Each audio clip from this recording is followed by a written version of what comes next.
drama. Let's just go into vet drama. But let's talk about Tim Kennedy first, though, because I need the clicks and I need the money. So Tim Kennedy started his own podcast. He bought someone else's podcast. Shut up and take my money. Last time I think I actually partied was in Kherson. There's like artillery hitting, sporadically around the island. I think at one point someone pulled a grenade out and was like, oh. What an Yeah, and then there were like Chernobyl test kits in the apartment too. It was like looking back on that whole night, it just feels like a fever dream. There's like the not in regs stuff. So apparently there was not safe for work folder and it was full of like basically revenge. Oh my. Yeah, nudes of girls, and it was basically like a repeat of Marines United. I'm getting tired. This is what happens when we have no war to fight. We need to go back to war. Maybe we should invade Iran. All right, we're rolling. Dude, Nicholas Laidlaw. I'm excited, dude. You are a guest. This is your third appearance. You're officially the guest of honor. That's You timer, man. Yeah, but you are it. You've had the most visits on my podcast, and as well as 9line when I was running that. Yeah, I think you did that true. once or twice, so we officially had you 5 times. 5 times. This will be 5th time. Yeah. This will be the 5th time. Yeah, because last time was a year ago, I think. Like pretty much exactly a year ago. Yeah, last time was it was, yeah, because you guys got back from Pokrovsk, and I think I had you on in like July or something of that year, maybe June. It was after my wedding. Oh, it was after your wedding, sure. so it was like Yeah. July or August. Yeah.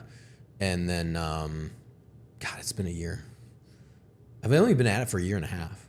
That's crazy. I know, right? I'm like, I think about, again, when you talk about time, like I'm like, it feels like it's been 5 years, but it's only been a year and a half. Then I'm like, oh my God, that's only last year. Like, it's August. I had a few videos go viral, and this is like the Brent Tucker, Tim Kennedy saga. Yeah, I remember that. I went incredibly viral with, and it wasn't even me. I had Rightfully so, too. Yeah, right. It was great, dude. Oh my God, I that clip went nuclear, and it was like 100,000 in a day. It was 250,000 within a day, and like 2 days. It was nuts. Yeah. It was crazy. I made $3,500 that month. It was awesome. We had some interesting subject matter to talk about too. Well, the thing was too is, I mean, it's just like, yeah, he was. I mean, obviously speaking of Tim Kennedy, I guess we'll just talk about Tim Kennedy. This is just like, we're just gonna have a good time. This is great. Nick's over. We're just having a blast. Well, don't worry. We'll get into Ukraine. We'll get into all that stuff. The important stuff will come. Yeah, it'll get there. But yeah, let's just talk about vet drama. Let's just go into vet drama. There's some stuff that's coming down the pipe. But let's talk about Tim Kennedy first, though, because I need the clicks and I need the money and I need the subscribers. So Tim Kennedy, it was almost like a year exactly, like to the year that went viral. His apology. I got lucky with having Brent Tucker on from Anti-Hero, which is also, there's drama there with the lawsuit with Rob O'Neill. But yeah, so Brent Tucker came on. It was nice. He was great. And then, I put the clip out. I was like, I'll give the guys the weekend to do, like David Hookstead, Valhalla, VFT Nate over there. And just to be, and like all the others, like, you guys have the weekend and I'll post Monday. And I posted Monday, man. And it's like one of those things where everything lined up. I'm like, it's a good clip. It'll do probably 10, 20,000 views. I was like, the thumbnail, I looked at the thumbnail, I was like, it's a good fucking thumbnail. Like, this thumbnail is a great thumbnail. And I threw it out to the world, man. And that shit was just like, it was wild. I remember looking at it the first time, it was like 10,000 views, like, whoa! Like, I was like, what? Yeah, the first time you get something that does really well, it's quite a shock. Mm-hmm. And it feels good. Oh, it feels great. It feels great. It's because you're like, I did it. Yeah, you're like, I made something that people are enjoying. Yeah, and then they pay me for it. It's like, it is kind of like in that pipe dream, people are like, well, I'll start a YouTube channel. It's like, yeah, we'll go start one. It's hard. It's hard. Like, it's hard. And then it's like, you put effort into it. Like, also too, welcome to the new studio. So it's like, pretty sick. Yeah, you guys should see this whole place. Yeah, especially from what it was. I was proud of the first setup when I first said, I was like, this is gonna be great. Well, that one was good too. Yeah, it was good. It wasn't bad setup. No, it wasn't. It wasn't a bad setup. It was definitely like on my side didn't look the best, but the guests looked good. Like, I was like, as long as that looks good. That's the important part, right? That's the important part. As long as the guests look good.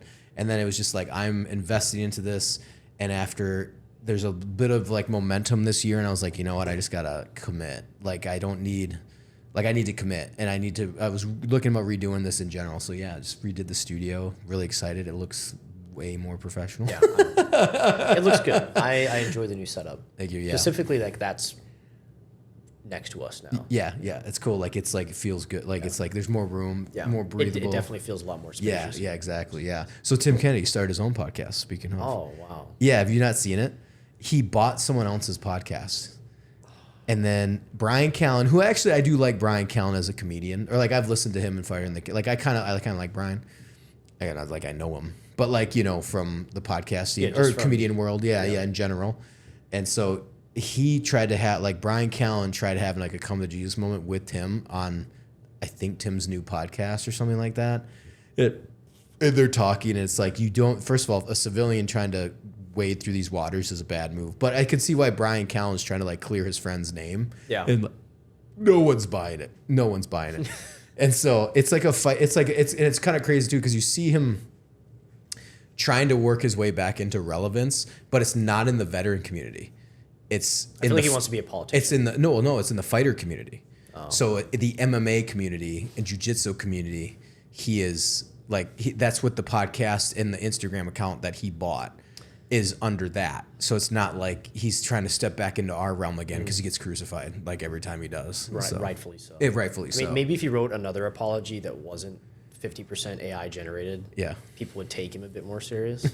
Or it just wasn't like, which is stupid, man. Because like he already had like an incredible career. Like all accounts, like everything about him was like above average, awesome. Like what's the purpose? Well, we said that from the get-go. Is like me and Brent. Everyone talked about that. Brent Tucker and myself were like, you didn't need to exaggerate anything. You were a Green Beret, already impressive enough. Cool. Even I know guys that didn't do hardly anything in the GWAS Green Berets, believe it or not. A lot of a majority that did happen. A lot of them saw action too. Cool. Like you did it through the SF pipeline. Like you're an MMA fighter. Like he deployed. He saw action. Dude, like I think he went to sniper school. Like you can without even, I don't want to say exaggerating, because clearly you're exaggerating to some aspect, but like you could have easily just been like, yeah, man, I'm a sniper and I'm a Green Beret and this is what we do. You know what I mean? And like a successful MMA fighter. And yeah, exactly. Like that he was alone pretty is successful. like your top 1% of like cool guys. Exactly. I just don't. And you could have been a douche the whole time and still would not gotten into trouble like he did. Like you didn't need, because you could see where he was taking advantage of the people that didn't know any better. And so like modern wisdom, like I like Chris Williamson, he's like, oh, you've been shot. Or so he goes, oh, you've been shot. And there's a pause, and you could tell it was catching up with him, because you assume when someone says that you've been shot in combat and have like a Purple Heart or whatever. And he goes, not in combat. And it was like, and then it goes forward to like him saying he was shot in Afghanistan, he was shot, blah, blah, blah. And you're like, dude, like, you can't know, like, you can't allude to you being shot. You know what I mean? Like, I'd be like, I was shot. Oh, that's crazy. He's a combat vet. Like, they assume. Yeah. And so you're letting, like. When you have that sort of background, people just assume stuff. Exactly. Yep. And I think it finally said, I mean, there's, like, he was on Future Weapons that said, when I was shot in Afghanistan, this SR-20, I have the clip. It was one of my reels, you know. It's like, it's there. Like, he said it. Like, dude, that's like, you know. And now, did he claim, I'm a Purple Heart recipient, but saying those words, I was shot in combat. I think he did at one point claim he was Purple Heart. That he was. That it was the Bronze Star. Because I think Bronze it was Star with Valor. Yeah, it was a podcast he went on, and they read, and you're also like a recipient of the Bronze Star, and he's like, yes. Yes. I remember, because I remember that soundbite going viral. But, and you know, like I can empathize a little bit with feeling imposter syndrome, you know. Like, he's a Green Beret sniper. There's tons of guys out there who've done way cooler things. So I could understand in a way where he kind of feels like he needs to put himself in that group. But like, bro, like you don't have to. You don't have to. You're an MMA like, you're already fighter. in that group. Yeah, and like, also he sold himself well already. You know what I mean? Like he was in the mid GWAT, because Future Weapons was like, dude, that was like mid 2000s, late 2000s kind of. Like I remember watching that. I remember Tim Kennedy when I was in high school. Yeah. So like, I don't remember, because I graduated in 2012, and I was like aware of who he was. Yeah. Oh yeah. Especially by that point. I mean, there was like 511 was coming up. A lot of those brands were coming in. I think something to do with Ranger Up. I don't know the whole story, but I know there's a lot of drama with Ranger Up or something like that. But like, I think he was part of that as well. But I remember him being on like 511 was like a big thing for him. He was like a model for them or something like that. And he's a model. Yeah. Like, oh God, the sheepdog. I hate. He's a Green Beret, MMA fighter, sniper, and a model. I know. Like, Well, and it's also like Save the some. sheepdog response. I hate it when guys the memes that went around like I am the sheepdog. Yeah. I protect the lambs. I It's try. like, God, I try can't. pretty hard to step away from like the bro vet Yeah. community, you know, and like that was like a large part of why I kind of disassociated myself from the Marine Corps after I left, Yeah. is because I just couldn't identify with the sheepdog mentality, you know, because it just seems There are two wolves in me. and both are fucking dumb as hell. Yeah, and both are retarded. You know, I said that to my buddy the other day. I said Every side of every I man is did a two workout. I was like, should I post that there's two wolves fighting inside me? And he goes, post that there's two wolves coming inside of you. I know, and I remember hearing that years ago. By the way, like 2013, like Yeah. Tim Kenny's like, yeah, my company sheepdog response, and immediately I was like, get the fuck out! Are you serious? Is that like someone you wrote that down on an LLC sheepdog response? I was like, oh my god! I was like, oh, this is like, you know, it's like those guys that get like hardcore USMC tattoos that are just way over the top from like the t-shirts at the PX, and they put it on Yeah. their arm as like a sleeve. I You're knew like, a guy who had like his whole boot camp platoon like on his chest. are you and serious? stuff, yeah. Oh my god. And he got it like after he was in the fleet, so it's at that point you don't really care about boot camp that much. No, but I guess know, that was yeah. the best part of his career. Yeah, yeah. Because I remember when we were all in the showers in boot camp, everyone Not looks to at brag. each other. Yeah, yeah. You're all like naked. You're like, oh, good tattoo. That's a good looking tattoo. Nice cock. Yeah, yeah. There's a big old hammer over there. Good job, buddy. You know, and then like guys show their tattoos, and other guys have like really shitty tattoos. You're like, that's good. You know, and I'm like, that's permanently on you. Ah, yeah. It's like, check it out. It's pretty awesome, right? And they're like, I yeah. never want to tell people their tattoos are bad. Oh 'Cause no, it's like that'd be terrible. I feel like they know, and that's just rubbing salt in the wound at Yeah, that point. yeah. But yeah, I've seen some really bad Yeah. moto tattoos, and I feel like every Marine should get a moto tattoo. Oh, 100%. I'm You know, on board. but It's, there's it's like mandatory. It's there's mandatory. like tasteful ways to do it. Yes. Yeah, just don't get your boot camp platoon. No, yeah, tattoo yeah. on you. Yeah, I remember that was the first, because that was the first tattoo I got. It was awesome. I still remember to this day how fun it was. Awesome, man. Like, came home from boot camp, literally, like, got up the next morning, and my brother Tony, like, took me to a tattoo shop. I was like, I want to EGA get, like, straight on my back. Straight up, yeah. In between my shoulder Yep, blades. it's the same EGA. exact one. Yeah, exactly. Yeah, the same exact, like, EGA on between my shoulder blades. Yep. Got it. Like, and Yeah, that was literally like the first thing I did. It's when the I first went. thing you did, That was yeah. the most proud I'd ever been in my life. Yeah. You know, because I was, like, I'm not a big guy at Yeah. all. And, like, Marines are typically, like, 5'10", 160 pounds. Mm-hmm. I was, like, 5'9", like, 120 throughout the entirety of it. Yeah. And so I remember when I went to boot camp, I was telling everyone I was going to be a Marine because Mm-hmm. I would legit rather die than suffer the shame of, like, quitting and going home. So when I made it through, like, that was literally the most proud thing I've ever Yeah. done in my life because I didn't think I could do it. I literally willed myself through boot camp and had a fucking blast Yeah. through all of it. Like, you and I were talking about boot camp Yeah. earlier. Like, that was one of the most fun times fun, yeah. of my life. I mean, Yeah. it sucked because, like, It does- yeah, you're yeah. there for 3 months, Yeah. but it's just long, you Yeah. know? Not, like, I don't think boot camp is even particularly hard. Like, I was middle of the pack for pretty much everything Same, other yeah. than, like, rifle score and, like, the lay nav and stuff. But I had a great time. Like, I loved the chaos of it. Maybe that's why I've, like, picked the job, if I want to call it that I have now, of, like, going into war zones and stuff. But Yeah. I just enjoy the chaos and, like, having no fucking idea what is going on around me. It's so loud and crazy in here, and I love it. What was so funny? Like, and I remember even sometimes I'm there. It's I'm the like, like, best comedy show you're not allowed to laugh at. Exactly, And I think yep. that's why I enjoyed it. Yeah. And also, Into the Breach is sponsored by 9line Apparel. 9line is an incredible company that supports veterans, first responders, and freedom-loving Americans. Go check out their supply of patriotic t-shirts, hats, mugs, and much more. Use the discount code ITB20 for 20% off your next purchase at 9lineapparel.com. That's India Tango Bravo 20 at checkout for 20% off your next order. Thank you for listening. Now back to the show. Too, it was just one of those things where, like, it's gonna end, you know what I mean? Like, and I was a wrestler, so, like, I had, like, been through, like, physically a lot of crazy stuff, like, just in wrestling, whatever, you know, cutting weight, and it's, like, known for that. And boot camp is more psychological, because I remember there was, like, 100%. like, British soldiers had gone through, they say it's not as physically hard as, like, the like the British military physically, but they said psychologically it's like off the rails. It's just a whole different type of discipline. Well, yeah, like by the end, I was thinking in third person. Oh yeah, like you this are recruit. Or you're just God's gift to the earth. Like you are like, I'm a Marine and you're welcome. You know, like that's how. Did you wake up free today? You're welcome. You're welcome. I graduated boot camp. I am freedom. I'm a certified killer right now. I'm a body stacker. My McMap skills, my tan belt. And that was actually super funny. My drill instructor I have a funny story about this afterwards. He goes, "Do not go home and start a fight." Like right away, he goes, "You guys cannot fight. This tan belt means nothing in a bar. Yeah, so do not try it." I was so high on my own supply after boot camp. I was like, I can't go get in a fight because I'm a tan belt McMap. I could kill someone. You know, I like absolutely not. Like just look at me. Like I'm not hurting fucking anybody. Yeah. Dude, oh my god, yeah. We were talking about. I was talking with.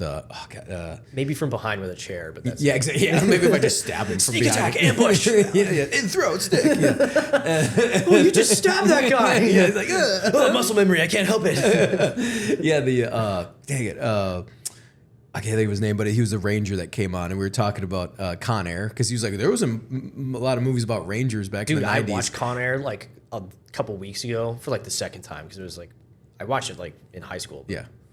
Fucking awesome movie. It's amazing. Continue. It is. I have the poster out there, like it's going up on my wall. So good. Yeah, I love it. It's one of the best films ever. And I love we talk about how he's not the laws don't apply to him because he's a lethal weapon. His body is a weapon, therefore he's subject to different laws in the U.S. So there's a bunch of kids after boot camp, they're like, see, that's true. I am a weapon. I am a weapon. I mind any weapon because I am a weapon. I know better. No, it was which hilarious. is crazy because like in a court of law, he was completely defending himself. Oh, 1,000%. Like he was completely defending himself. Nothing in that movie makes sense because it's the 90s. Two, it's like the deep South, and they're like, "Hey, Ranger boy," and I'm like, first that wouldn't happen. They'd be like, "Can I buy you? I buy you a beer, boy?" Thank you. Like it's just like shitting on him. Like, okay, you're a pussy ass ranger. You're a pussy ranger. Yeah, it was. I'm a truck driver. That's a real man's job. And I think he had just gotten back from like Desert Storm. Something that was kind of like. I think that was the relevant war at the time. Yeah, it was. Yeah, it was like it was Desert Storm. Yeah, or something like because they show all that like montage in the beginning. And they're like Rangers, blah blah blah blah, and then and then it like flash forward. I'm pretty sure he was. But yeah, you're like, what? Like, none of this makes sense. And also, there's an oil derrick just going in the background. So I'm like, I don't know. Right across the street from a bar. In the Louisiana next to the swamp. I don't understand any of the geography. Who cares? It's a good movie. It's a phenomenal. It's a phenomenal. No, it is flawless. It is a flawless film. It's amazing. I love it. Yes, yeah. Anyways, so back to vet controversy, vet controversy. So what did you have? You said you speak on something. So I've just dipped my toes into the pool of this. Okay. This specialist Kearns. Okay. He, I guess, was like some fat body as a civilian, lost a ton of weight, but so good on him, for losing like a ton of weight to join the army. I've known other people who've done that. Mm-hmm.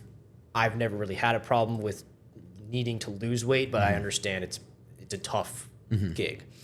He lost a ton of weight to join the army, joined the National Guard, and was super moto about it. Like, kind of like a squad leader's wet dream a little bit. Yeah. But it just kept going and it just got annoying. Yeah. And he's been so annoying with it that he's gotten a lot of attention and a lot of followers through it. Mm-hmm. So I guess he's done good things for recruiting for the Army and the National Guard. Oh, so they kind of been using him per se? A little bit. A little bit, but he's kind of let it go to his head, it appears. And he doesn't seem to be all there. Mm-hmm. He doesn't look like he's all there. Yes. Yeah. I would suspect there is some kind of waiver involved. Mm-hmm. He speaks like he's he's got a touch of the touch of the Forrest downs. Gump can speak more coherently than Specialist Kearns. Mm-hmm. But yeah, the drama going on now is I guess he like added the Secretary of War, like Pete Hegseth, in a video about something, and it's like this motherfucker just skipped the entire chain of command. Because like, if for those who don't know, you're not supposed to just directly talk to the tippy top chain of command. Yeah. And So was he that- like trying to address him? Like I don't know. like the he was whole- trying to address him. So he's trying to like trying to get his attention. Got and it. it's Okay. Like, and he's kind of prominent, so he's. so Hexeth people might know be who he is. So watching like him, yeah. generals know who he is. Like there's Okay, another thing I yeah. just read like 20 minutes ago. Mm-hmm. I don't know how true it is, but apparently Kearns at like his annual AT decided he wanted to drive a Bradley and backed it up into a fence and broke the fence. And then some guys came and picked him up. He went and talked to a general and he came back with a challenge coin. Jesus. I'm not quite sure about Yeah. how that all happened, but everyone else in the unit was obviously rightfully pissed off. Mm-hmm. And then he was slated to go on a deployment to Kuwait and then didn't want to go. And so he just made up excuses to not go, but he took the spot of someone who was going to go. So like, again, like you're fucking some other guy over Yeah. who wants to deploy and to go do their job. Yeah, now there's like allegations of him like working. So before he joined the army, I guess he was a janitor at a high school or a middle school or something. I guess Okay. he was like following kids into the bathroom. I don't Yeah. know. Still allegations. Still Allegations. allegations. Allegedly. Yeah, allegedly. Yeah. And that's like the big thing going on right now. I've not liked him from the get-go just because, you know, they say false motivation is better than no motivation. I'm like, no, false motivation is just fucking annoying, okay? Like, if anything, false motivation will just piss me off more, and I will go more internal to block your stupid fucking voice out of my head. I've just not liked him from the get-go. I don't have strong feelings about him one way or the other Yeah. unless you're a pedo. Yeah. And then I've made that opinion of mine, what should happen to pedos, very public many times. I agree. It's an idea called machine gun wall. Very, very good idea. But yeah, that's basically all I know about PFC specialist Kearns at the Okay. moment. Yeah, you showed me the video of him. I kind of like, oh yeah, this is creepy vibes. Yeah. Yeah. Just not all there. Yeah. But the army still keeps using him as of now to kind of like He's a recruiting tool. recruiting tool. He speaks very highly of the army, so good So on he's him. like false motivation. The army's amazing. So he hasn't really said anything bad about the army. No. So it's all kind of like behind No. the rumor mill type, But or I mean like behind so the it's like wall. people digging up stuff in his past. Because you Yeah. know when you piss off like bro vets who have nothing to do Yes. other than dig into people's past, like the they whole get- they like get their last year and a homework. half. Tim Kennedy, i.e., reference Tim Kennedy. I wouldn't say bro vets, more like vet detectives. Yeah, yeah, You know, yeah. like it's If you're enjoying this episode, smash the like button and hit subscribe right now so you never miss another episode, because it genuinely helps push these powerful stories out to more people. And if you want to take it a step further and support the show, join the membership club on YouTube, Spotify, and Patreon. You'll unlock exclusive content and help keep us bringing on incredible guests. Thank you for all the support. Keep watching and listening. You're the reason this show keeps growing. if you have a criminal record, it's public. You know, so. But yeah, that's all I know about Yeah. Specialist Kearns. Sorry, I should Specialist like think Kearns. in my head every time because we didn't have specialists in the Marine Corps. No, I yeah, want to yeah, say like yeah. Corporal Kearns Yeah. or Lance Cooley Kearns. Yeah. Yeah, that's Should be civilian Kearns if he's Yes. a pedo. That's- or inmate Kearns actually. Yeah. Yes, exactly. Yeah. And he looks a bit weird like that. Yeah, and I don't Again. like judging people's Yes, you're true. appearances. Yes. But if I had if I had 5 guys lined up on a wall and they're Yeah. like, which one? I'm like, Which one is a possible? probably that one. A possible pedo, you know. Probably that one. Maybe that guy. That's yeah. You You know, like they say, if there's breadcrumbs, there's bread. Yeah. So that's true. Yeah. So do you know any other vet drama that's going on? I typically spend most of my time dealing with Ukraine. Mm-hmm. So I like scroll past some of the vet drama that's drama? that's happening, but you know, there's That- like the not in regs stuff. Okay. Yeah. I was That's- gonna say, did you didn't know too much about? I mean, like So from allegedly. allegedly. I'm not in this either. I got Allegedly. People told me this, and I guess we're just doing vet drama for the first Oh my half God. of this video. Mean Girls. Yeah. Exactly. So apparently, not in regs had a disc. They have a Discord channel. That's not apparently. Yeah. But within it, there was like a not safe for work room. So I'm not quite sure how Discord works. I have one, but Yeah. I use it mainly. I have for, no I use idea. it mainly for like gaming and Yeah, stuff. I don't- I have yeah. one for B&B, but I haven't actually been on it in like a year and a half. And Yeah. there's like 18,000 people in there, so God knows what the fuck is going on now. I'm probably just gonna delete it because Yeah. I just don't use it. Yeah. But But apparently there was a not safe for work folder or room or chat page. Again, I don't know the terminology. Don't rip my head off.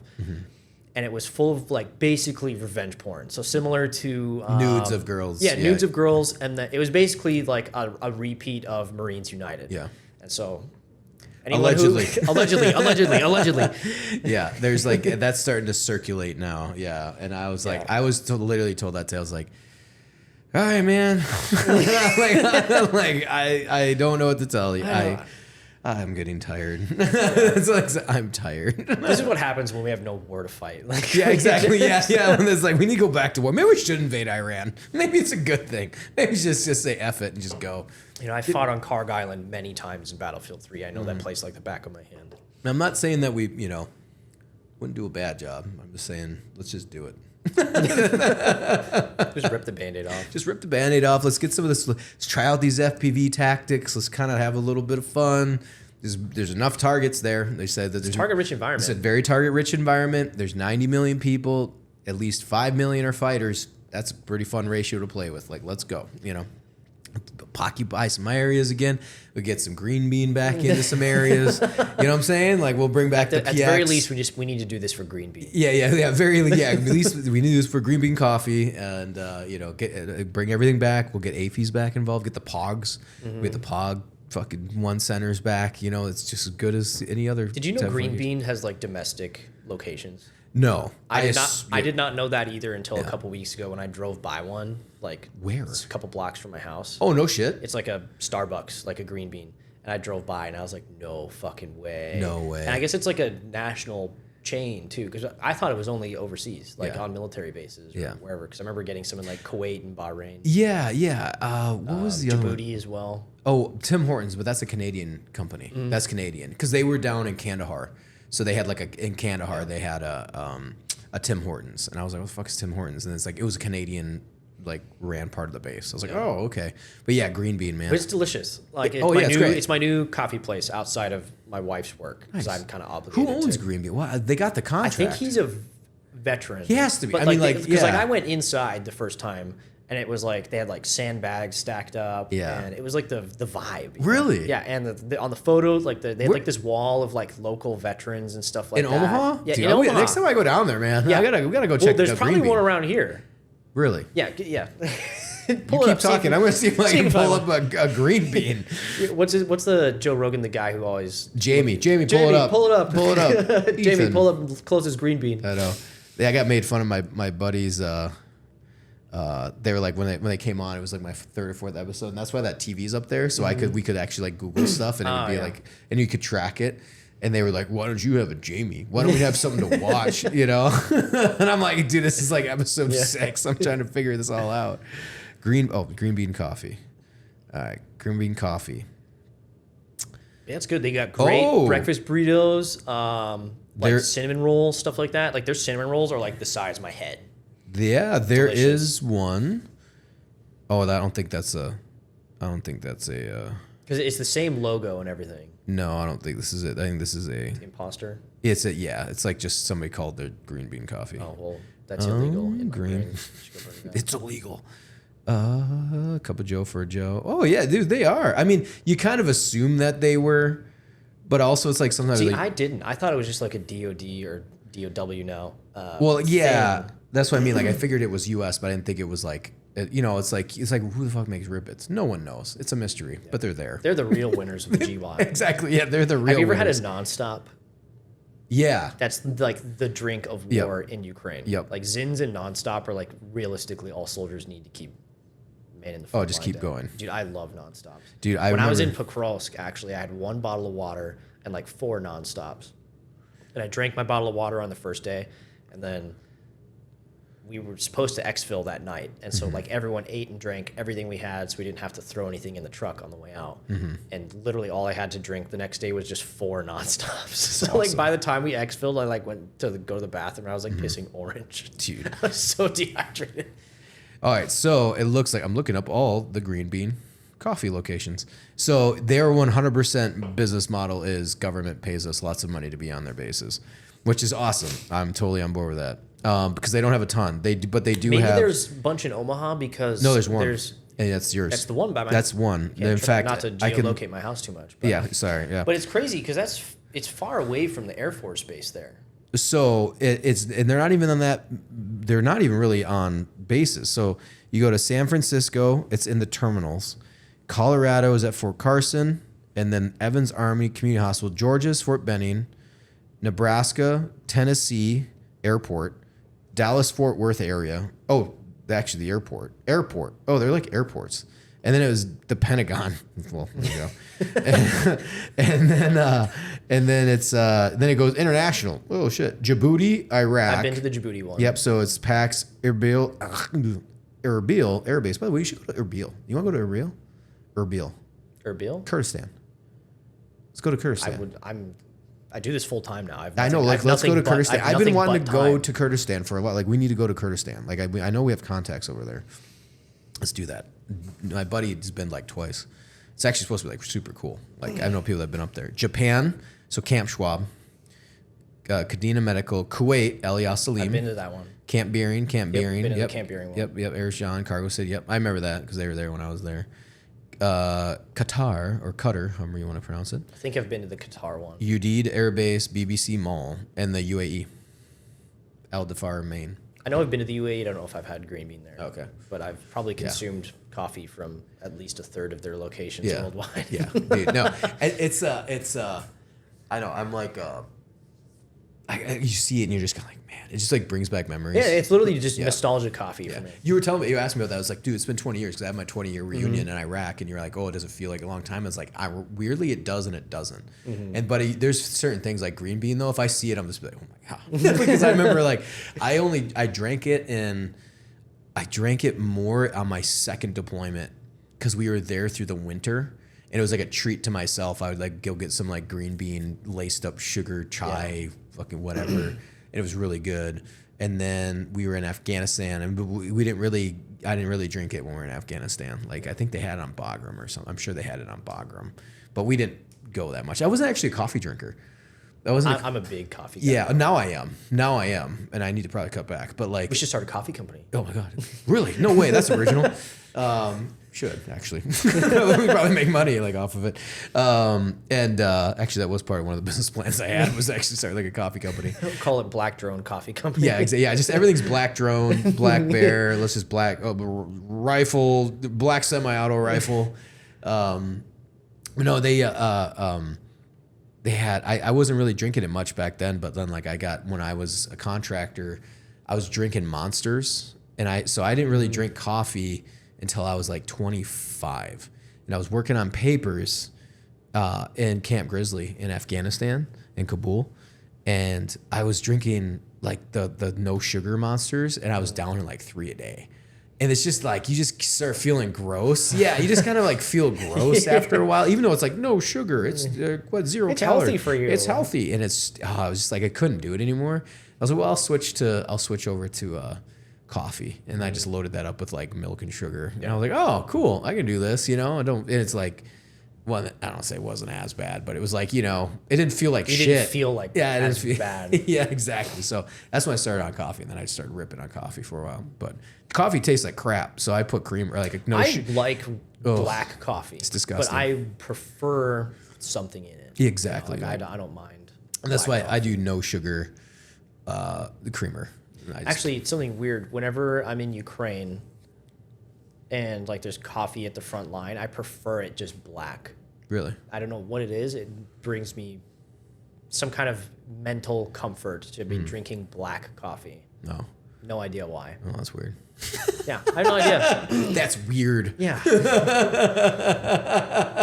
No, I was when we were going towards the front too. It was like maybe because it's like a more bitter taste. Probably, wakes me up a bit faster. I just like having flat whites. So, all right, let's go film some action.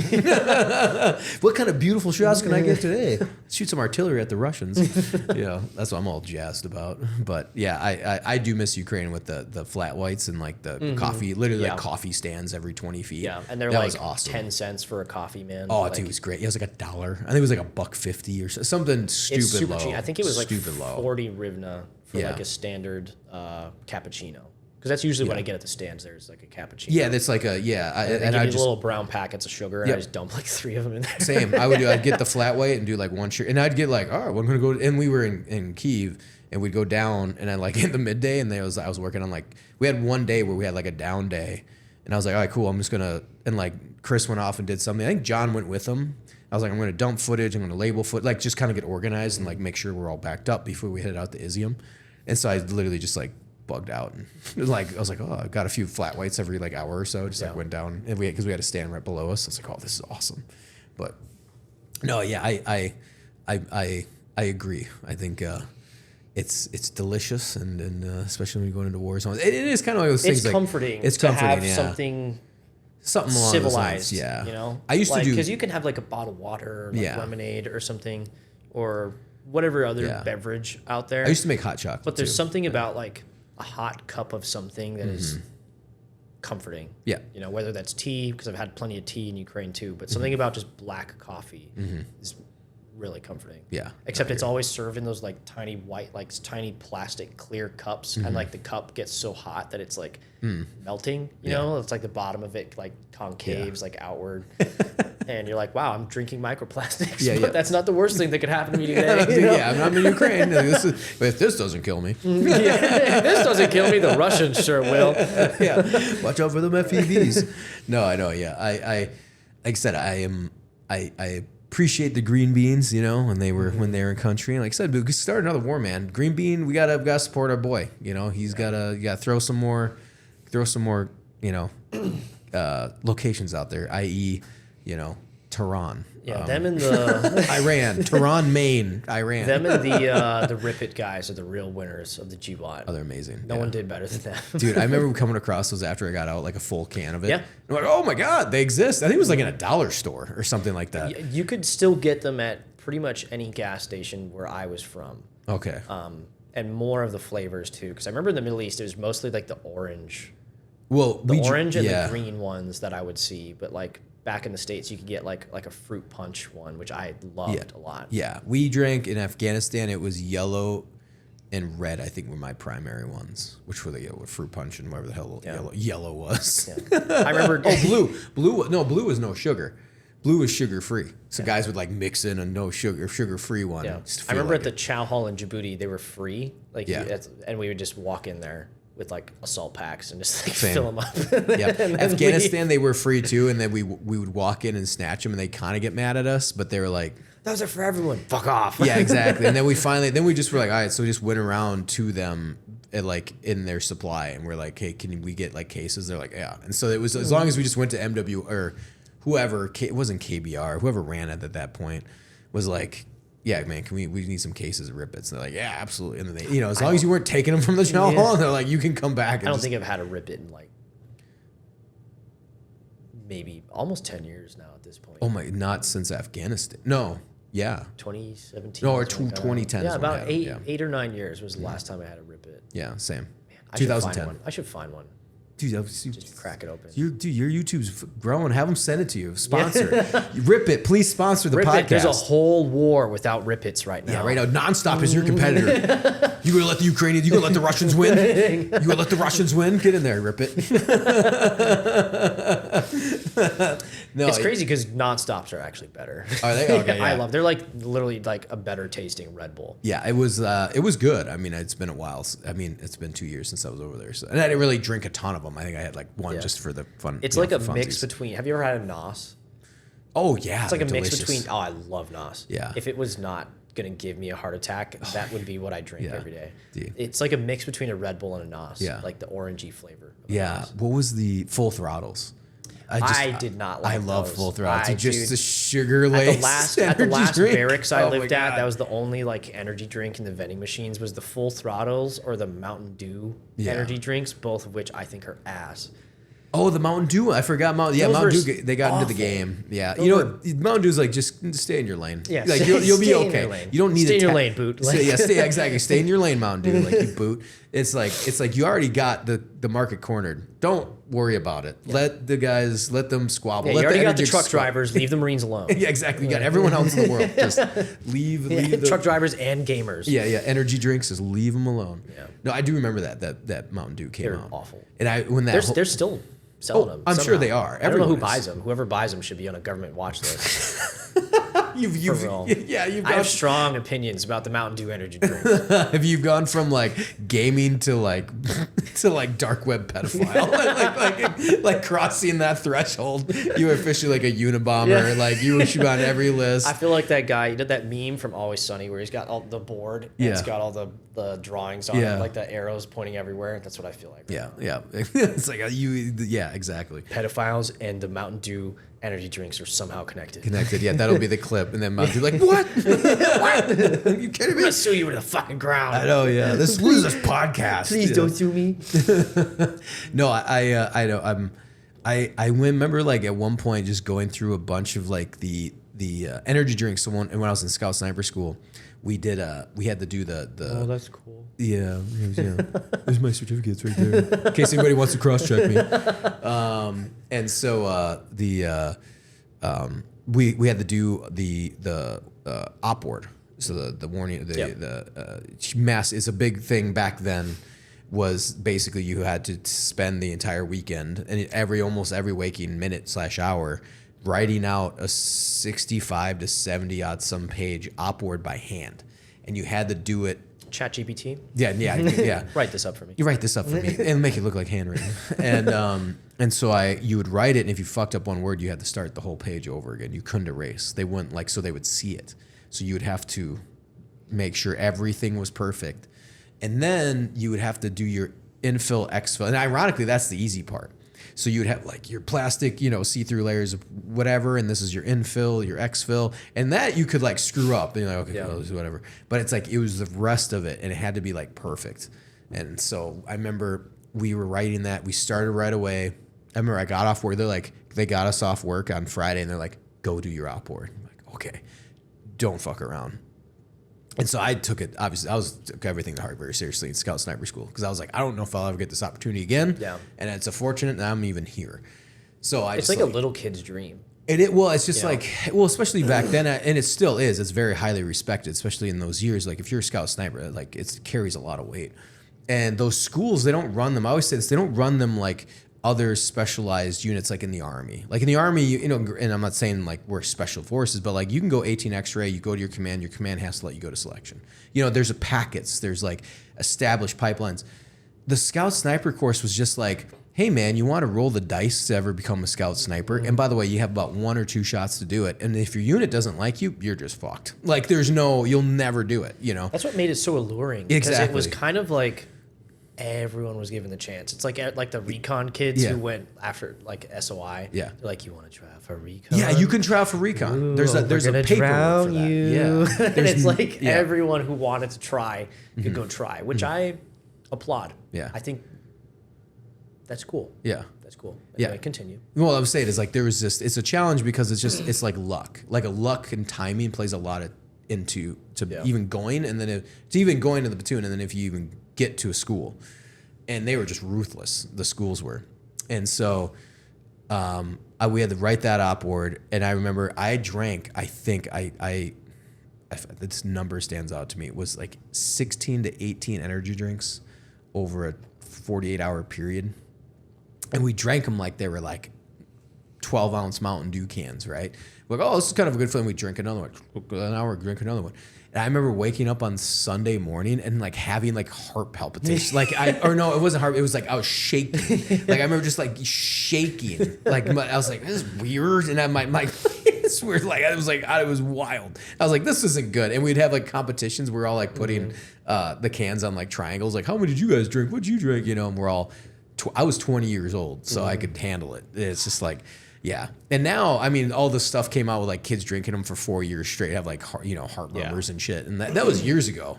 And I was like, this isn't good for you, so I remember that like going through the flavors because they started pumping out. And now it's like insane. There was an energy drink that they sold at the PX in Cuba that I remember was not allowed to be sold in the United States because of like the caffeine content in it. Because like they had a little chart on the back. I don't remember the name of it. Yeah. Because my memory's terrible. But if it pops into my head at any point during this podcast, I'm going to shout it out. But it was like the drink was basically the equivalent of drinking like 3 16-ounce Red Bulls. Jeez, it was a lot of caffeine. And I got a serious like caffeine addiction to these. And to the point where it was like I recognized that I had a problem drinking these. I remember this poor guy, Risner was his name. I remember we were doing shift change and I was trying to quit these energy drinks. I can't remember what they're called. But I'd gone like at this point like 30 hours without one, and and it was like I was quitting smoking cigarettes. I was so agitated. Did you get like wicked headaches? Yeah, wicked headaches, and everything was like like if my seatbelt didn't buckle the first time, it was like God damn it, like that sort of that sort of thing. Yeah, I remember Risner. He just said something. I don't remember what he said.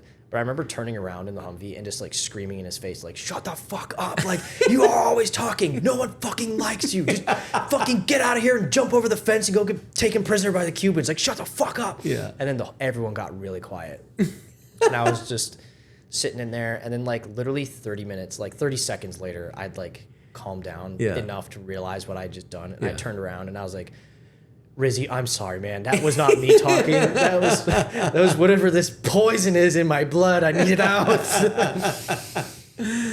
That's awesome. Yeah, oh my gosh. I'll have to find out what they're called. They sold one in Afghanistan called Carbaro. It was like Carabao, and it had a skull on it. I think it's from Thailand. It was green. It had a red circle, and it had a skull. Not in a human skull. It was the skull of like a wired. Wired. There you go. That's what it's called. Wired. And it had the skull of like a buffalo on it. And that was it. And it was like syrup. It was like syrup, sugar, and like loaded with caffeine. It was like 400 calories and it was a small can. It was like a 6-ounce can. So it was like so they sold them in Afghanistan. So like, you can drink 6 of them. Yeah, exactly. We'll take a bunch of them. But it was I remember getting them in Afghanistan, like cracking it, and you're just like, oh yeah, like just how like thick it was. Yeah, it's like drinking cough syrup. Yeah, pretty much. Yeah, and I remember seeing it again. I was somewhere else, and I think I came across it on like another trip of mine. I was like, oh my god, it's Carabao. Or something. It was called like Caribou or Carabao or something like that. I don't know. I think it was like made in Thailand. But there was another one, and they sold them in Afghanistan, which makes sense. But there was another one that had like a tiger on it. I can't remember what that one was called. But was it a black can? I don't remember. Like a tiger, kind of like. No, it was like the side profile of like a tiger. I don't remember. I think it was like blue. I don't know. It was probably some wild shit. They're trying to probably kill us. This brand called like Tiger Beer in Vietnam. That's like their big local, their version of like Bud Light. That's pretty good. Freaking really good. I enjoyed it a lot. Speaking of beer, I had the Twins Pilsner last night when I went to the Twins game. It was amazing. I was at the Champions Club seat from Matt Lynch. He's he's a Navy vet. He's a commo dude. Invited me. I was like, all right, man, sounds good. And so we sat in the Champions Club seats. Like you like enter it as a whole separate from like this, well, not separate from the stadium, but like you go underneath. There's like a super nice. It looks like a restaurant, but it's like seating, amazing buffet. Everything's free. It's paid for. You can't get these tickets. Like you have to be a season ticket holder and/or whatever. So you can't buy them anymore. You used to be able to, but the beer's free. Everything's free. But they have a Pilsner. It's called like the Twins Pilsner. It was like really good. I had 2 of them. There's delicious. A Minnesota beer I like a lot. It's like seasonal. It's like something blue. I don't remember what it's called. Oh, yeah. It's Grain Belt Blue. Yeah, Grain Belt Blue. Yeah, I like it's those delicious. A lot. Oh, those are so good. Yeah. In fact, they should be. If I drink too many, I get a tummy ache. Yeah. Well, they're like sugar based. They're really good. They have them in like slushies. In like slushy-esque form in the State Fair. So like you pour it. It's like beer, but then at the top, it's kind of like this foam type, they kind of like chill it a little bit. It's really good. But you can buy the cases, and typically they started doing it year round, but in this economy, they're probably not year round anymore. They used to be where the demand was year round, and because people liked them so much, and they probably just like, alcohol sales are down, so it'll come out probably, we're in August, so I'm kind of surprised. I remember it was seasonal, like it would come out like in the fall time. Well, it's supposed to be out like now especially for us, because that's a big Minnesota beer for the state fair. Yeah. And the state fair starts at the end of the month. So it's kind of weird. Typically they'll have it out by now, but we're already getting Oktoberfest. Well, I guess it is August, but we're getting Oktoberfest beers like in all the liquor stores. Yeah. So I'm not a huge beer drinker, but I'd probably say that's my favorite. I like it. Man, I gotta try it again. I like the I like drinking Hefeweizens. all through college. Yeah, Oktoberfest. I love doing the Oktoberfest. I am doing the Oktoberfest this year. I'm going. Make sure I'm going. Because that's after I get back from filming. Yes, so we're going that weekend. Okay. Yeah. So if you and Isabel want to come up, I think we put it on the want to. podcast. Put it on the podcast. I'm holding you to it, and this will be launched. This will come out. People We'd will love know. to come up. Yeah. Yeah. My wife wants to hang out with your wife. I know. Pretty bad. Yeah, I was She's thinking about always it, asking. flying her up too, and then the plane ticket price was a bit much. Yeah, I was like, Isabel, we're gonna fly our own way up here. If you come up, we're like, we're gonna fly your own way up. And I was like, oh, this should be fine. And I looked at the ticket, I was like, nope, Isabel's not coming this time. Because I was gonna offer, I was like, if this would have been planned out 2 months ago, I would have swung it. But no, yeah, I know, and that's why I was like, we were bummed we can't make your birthday party. So we were like, It's okay. I'll have more, hopefully. I know. I told me, I'm like, we're going. She's like, okay. And then it was like, we can't go because the kid. We're doing so much travel. The kids are like, my son like loses his mind now. Like when My wife's going all out for it. Yeah. Because I grew up pretty poor, so like I didn't have many like birthday parties Mm-hmm. growing up, and Isabel caught wind of that it was like a couple months ago or something. She was talking about like, did you ever go on any crazy vacations? Because she grew up pretty well off. Yeah. You know? And I was like, no. Yeah. You married a poor. Yeah, you married a poor. So she usually goes like all out for Christmas and my birthday and stuff. So like this year we're having a party and it's medieval themed. So like no one's allowed in the house unless they're in a medieval costume. That's dope. Which is That's pretty gonna cool. be awesome. Yeah.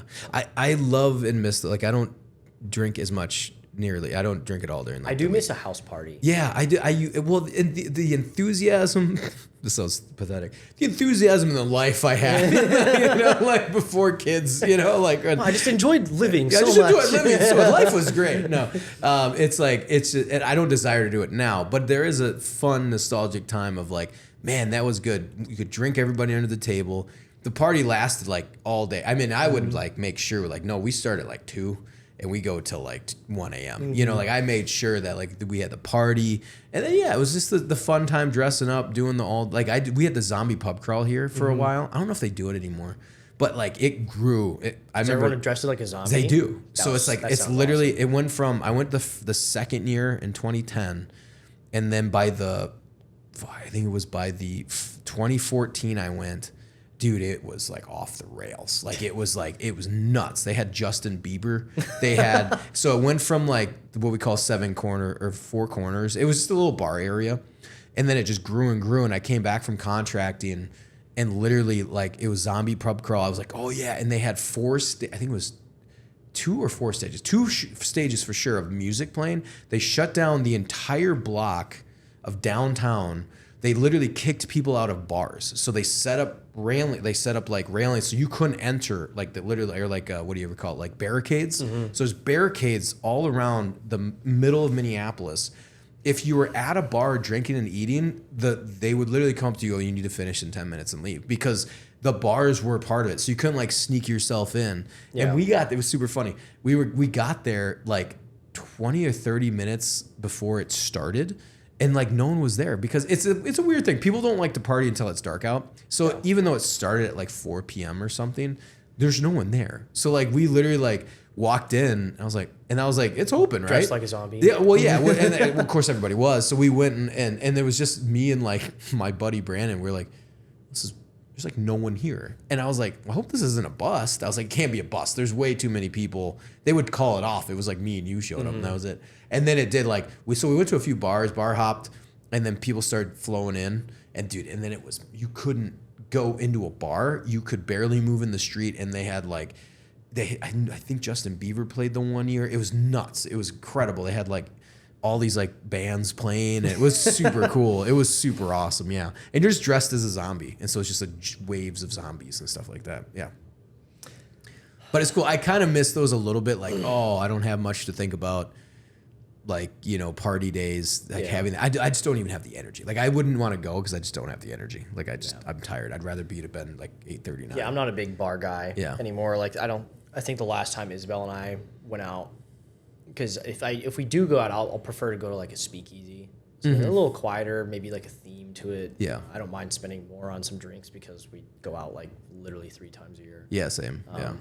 But yeah. Yeah, last time we went out for Amanda's birthday, we went to we found our favorite cover band, and they were playing, like, because we were talking on the way into Minneapolis to go to this, like, really fancy steak restaurant we have here. But I was like, yeah, that'd be sweet if we could, like, see shitty, you know, they're called Shitty Cover Band, but they're awesome. And literally, so I was like, Google it. I was like, just Google it. I was driving. She's like, all right. So she Googles it, and she's like, oh, they're playing, like, at the bar, like, not far from, we actually spent the night downtown. And she was like, no, they're like, you know, they're within Uber distance, like, in downtown. I was like, let's go. So we went from the steak place and then went to there, and it was awesome. Dude, that sounds fun. But it was and they were great, but it's, like, super funny because it was, like, kind of a dive, but kind of a little bit bigger of a dive bar in downtown. And, dude, it starts getting packed.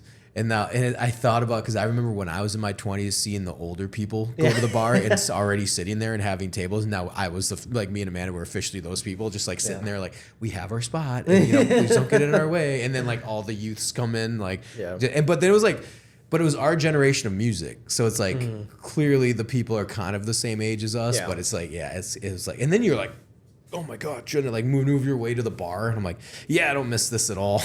You know, it's fun to go out once a year, and then that's it. Isabel and I got invited to go out clubbing probably like a month ago. Oh, Christ, dude. And I was like, I'm 32 years old. I'm not going to be the oldest fucking guy in a club. Like, you guys can go without me. I'm going to stay at home and paint my Warhammer miniature figures. I'm going to paint my Warhammer. I'm going to paint my Warhammer. You guys can go clubbing. I'm not going to be that fucking older guy just standing there with a drink. Did they go out? No, they didn't go. Well, they went out. Isabel and I stayed in because she's not a big clubber either. Yeah. That was like a big green flag for me when we started dating. Nice, yeah. Because she was still in school. So, like, all her peers were going out, like, getting drunk and stuff on the weekends. And she would rather, like, watch Game of Thrones or something. Nice. And I was like, nice, I think I'll marry you. Yes, that's a good call. No, yep. Amanda was a partier, but she was already coming down. I was coming down off my party phase. Like, so, and I was just getting older, getting tired. I was like, I'm getting tired. But yeah, I'm the same way. If somebody's like, you want to go clubbing? I'm like, what? No. Like, I'll just tell you to face. No, I'm not going. I'll go to a live band. Like, I'll do that. But I'm not walking into Aqua or whatever bar. I don't even know what's the Sneaky Pete's to go dancing. You know, like no, man. I just feel too old for that. Yeah, it kind of does. Like, I think there's a time and a place. I think, like, seeing it, like, to me, I think what's allowed is the cover band. If you're with a cover band, you can dance and do whatever. Like, you can do it you're to your heart's content. But if it's like it's like a Friday and it's some random. Yeah, but if you're at a club, there should be age limits. Like, I was in Vegas because I'm also married now. Yeah, and that was half the reason. Yeah, you go out meet chicks. Was to meet girls. And now it's like, well, half the fun is like gone. Yeah, like, I'm good. Like, I'm married. Yeah, I have a hot wife. I'm just gonna stay home and paint my Warhammer. let me paint my Warhammer and watch Game of Thrones. No, I know, and that's what I mean. Like, I feel like we went to Vegas and we went to the pool. Dude, it was it's everything wrong with society. Like, you know, I was just like, everyone's like, I was talking to Amanda. I was like, I'm in no shape by any stretch of the imagination, like ripped or anything. And we go over, and I'm almost 40. I'm 39. So we go to, and it's like, you move into the area where the DJ's at in this pool. And first of all, the pool is kind of gross. Like, it's like, they are not filtering as fast as they should be in that pool. And then you get there and it's already $25 a drink. So we're already like, oh God, this place sucks. $25. $25 for a drink. Right there. Yeah. Yep. And so we get over to the adult side because we were at the family side. We didn't have our kids with us, but we were like, oh, there wasn't as many people. So we went over to the adult side. And you come around the corner and the music, the DJ and the speakers like, and I was like, this is too loud. They need to turn it down. So I was like, they need to turn the music down.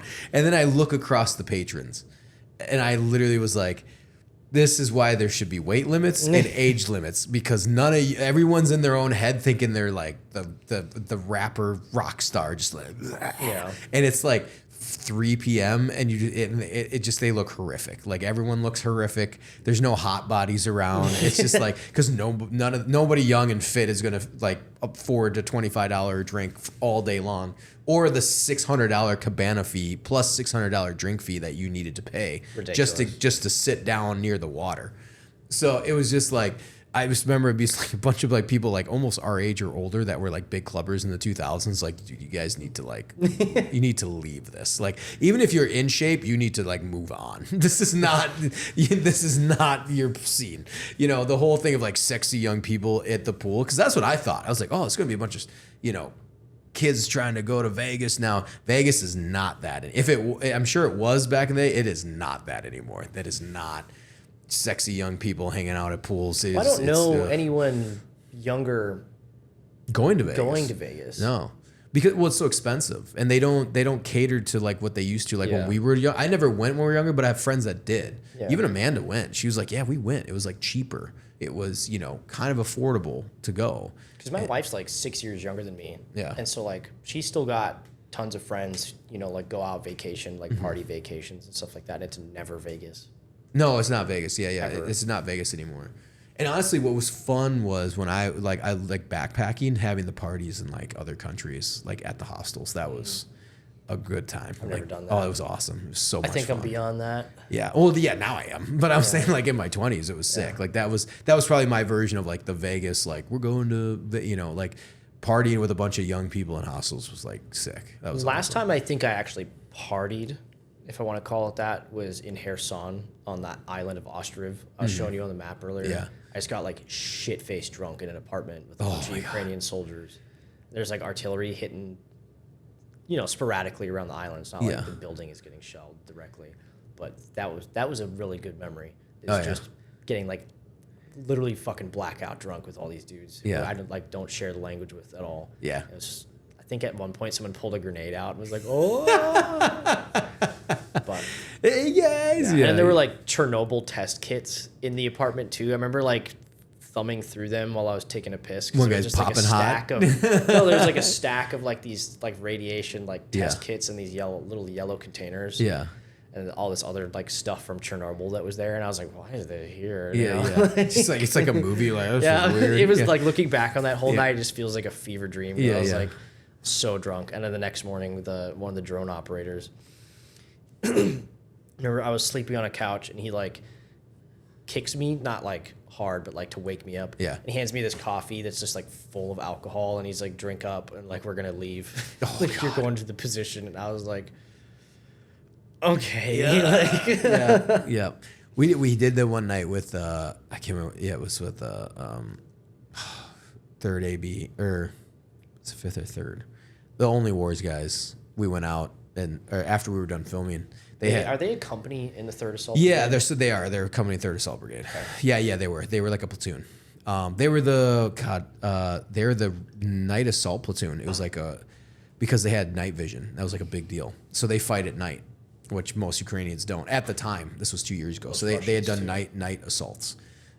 He's like, yeah, it was awesome. Like, some were like, we were salty, and they couldn't see us, and we fucking killed them. And you're like, yeah, that'd be pretty sweet. But they brought us back to their place, and they're not like weed is very like no go in Ukraine, or at least that's what they were telling us. There are tons of soldiers who they smoke though. Yeah, that was the thing. Is like they smoke. They just like, but if they get caught though, it's like it's fucking bad. But most they don't. They kind of. I remember walking into a position where they didn't know like we were coming right away, and like you walk in and the whole place is just reeking of weed. They're all like looking at you really quick. Like they're like kids that go like, oh, is he gonna narc? Yeah, exactly. Yeah, and I had a cigar because I was like, yeah, I'm good because they were busting some bongs out, and I'm like, I'm gonna smoke a cigar, so I busted out a cigar, and a few other guys had some. I can't smoke weed now. No, I go like straight into a panic attack. I don't know why. Yeah. Well, I get it. Yeah. So I don't either. So that's why I'm like, yeah, I'll just do the cigar and hang out, and I kind of want to not get fucked up or do whatever, Like I'll drink, but I'm not gonna drink that much, So I don't even think we really. Yeah, we had a few beers while we were there, but we never got like obliterated or anything like that. No. We ended up staying in like some old ass Soviet communist apartment. Those are nice buildings though. Like they're sturdy. Well, yeah, the concrete, but it was Yeah. like, we slept They in it. suck. A bunch of bees came in the morning, and we were like, I was sleep. I literally, there was a bed it was like a bed couch, so gross. And I was like, okay, so I laid out my sleeping bag, and then I laid on top of it. Like I crawled into it, and I was kind of like, I just stayed in one position all night. And then John was like, that's disgusting. So he slept on the floor. So it was rough. It was pretty gross. And then Chris was like, fuck this, and went out into the He slept in the truck. he slept in the truck, yeah. And I was like, yeah. I mean, like, if you sit in the back seat, that'll be fun. In the back, you could get a little bit more comfortable. But it was like a really small, not a Toyota 4Runner or like a Tacoma. I think it was kind of like a Tacoma or something like that. But When Chris sleeps, he sleeps, man. oh yeah. There was a cab coming in Pokrovsk, and we were trying to wake him up to get out of the chair. Yeah. So he could go into the shelter. He just wouldn't wake up. It's on camera too. I'm like, Chris, and you can hear me. I'm like, Jesus Christ, Chris. And he's just He's out. Yeah. passed out. I know. Yeah. And like I said, that's what it was awesome. Hanging out with those guys, but it's just like, yeah, man, you're getting blitzed near the front. I kind of get it though. You're like, oh, fuck it. Like, I'm hanging with the boys. Let's have a few drinks, But I think it was like, I appreciated when we were in NATO ISAF, like those guys got the drink. They got allotted, like the French army was allotted 2 beers a day. So I don't it's know like, why we can't drink. well, I get it. I mean, I know. I mean, I get it, but like, I do. I totally get it. I mean, I hate to say it, but I totally get it. Like, traitor. Yeah, dude. I mean, look at what we do on limbo weekends. You want to do that in a combat that's zone? like unsupervised. Like you could reasonably supervise like a group of soldiers or Marines with like two beers in the evening time. I would say at outposts you could. I would say in a small. Well, I'm really turning into first sergeant here. Yeah. Like I would totally be like, hey, you can have like, or I'd kind of like have to be like, it's your night to drink. That's what I would do. Yeah. So like that you're would not probably like, be better. like It's like- straight up be like, you're not going to drink. You will drink, like, just so it's like a rotation. Like, okay, are you guys on post? And what's your rotation? Okay, cool. The guys on post, when you come off post and you're not on shift for like another 8, like, because I mean, it's like, dude, beer affects everybody differently. Yeah. So if you're out there and you have a beer, you could pass out. You'd be on post, and so or you're just like, woo, you don't know what the fuck's going on. So I would say highly regulated by first. But yes, I think we should be allowed to drink. But I understand why we don't. Yeah, I mean, it makes sense. Yeah. But like in a war like the GWAT, there are definitely opportunities. Well, we did. Yeah. My to drink. 'Cause My it's third not deployment, we like- drank a ton. Yeah. Yeah. We drank a ton in Afghanistan. Like a lot. Like not all the time, but a lot. Like after our the Battle of the Uzbek, dude, like 2 nights later, we got shit housed. 1, because we were live. 2, like I have it on video actually, and like and add some photos, and we drank a ton of. We actually, it was great because the SF compound, like we locked the gate, so the French Foreign Legion guys came in too, and we grilled steaks, and we just drank beer. And so we just like grilled the steaks, ate the steaks, drank a bunch of beer, and then I ended up throwing up in a trash bag. It was like, blah, blah, and. Yeah, it was pretty rough, but it was fun though. It was a blast, And we'd drink every so often, but we would drink at Black Horse, and then I remember when I was with the SF team, it was awesome because we went to, it was called Warehouse. It was a French fob, and it was in Kabul. And you drive there, and they don't give a shit. Like they don't care. Like even if you're American, they don't care. They sell you alcohol. So like we rolled in, and there's like pallets of wine and pallets of Bud, and like I got like Mike's Hard Lemonade. I was like, oh, awesome, Mike's Hard Lemonade. So I got like Mike's Hard Lemonade and like some bunch of other shit, And I called my dad. I think that's when I called my dad. I think that, and I was like, hey, how you doing? And he's like, oh, good. And I was like, okay, good. And he's like. He told me this later. He's like, I hung up the phone. He told me, that's fucking weird. Something's wrong, like something's off, And I had gotten shot. Like I was like, all right, I'm not gonna tell him. Like I'm not gonna fucking tell him that I got shot or took shrapnel and all that stuff. So, but yeah, man, I agree with you. I think we should be able to drink, but I get why. I 100% understand why they ban it. So, I'm just reminded of all the fun barracks parties we used to have. Mm-hmm. I never really did those. We did them like once or twice, but There was a couple that I never really we had that it would usually be like squads of guys, not like the viral TikToks where it's like the entire like battalion area is just like in a raid. That kind of makes me proud though. Now that like the social media era a little bit, I was like, Yeah. you're doing us proud. Like they're doing it for themselves, but they're also doing it for the TikTok gram. I saved. I'll have to send you. That's actually like legendary. Like, Yeah. what's that movie about the big party that got out of control? Oh, Project X. Yeah. Yeah, it was like that. Yeah. In this barracks, and like because the power got shut off or something like that, so like these Marines were like setting like tires on fire in the quad or something to like I don't know, it was insane. Yeah. But it looked like so much fun. Yeah, that was awesome. And we had a couple like pretty good barracks parties at 2-6, but nothing like crazy. Nothing wild. Nothing that the fucking PMO had to get called. Yeah. We did have guys actually get drunk and then spray paint dicks on the supply, because like we had like a supply unit that was like kind of in our parking lot in like some Connex boxes, and there's like a parking space there, and I don't remember who she was, but she was some female officer, and she called our chain of command because Marines were standing like on libo with like without shirts on or something, and she deemed that offensive, and then got I think it was weapons. I think it was machine gunners. She got machine gunners in trouble. And so then someone went over to her parking space and like spray painted a big dick on it. And then that got cleaned off. They got like, we all got yelled at. And then someone spray painted another dick on it. Yeah. And then after that, we had to have duty rovers around the battalion area. Yeah. Like, we called it Dick Watch to make sure no one was going to go spray paint more dicks on PMO or on the supplied ladies' fucking parking spot anymore. But Revenge. Yeah. Because I lived on the June right next to the water tower.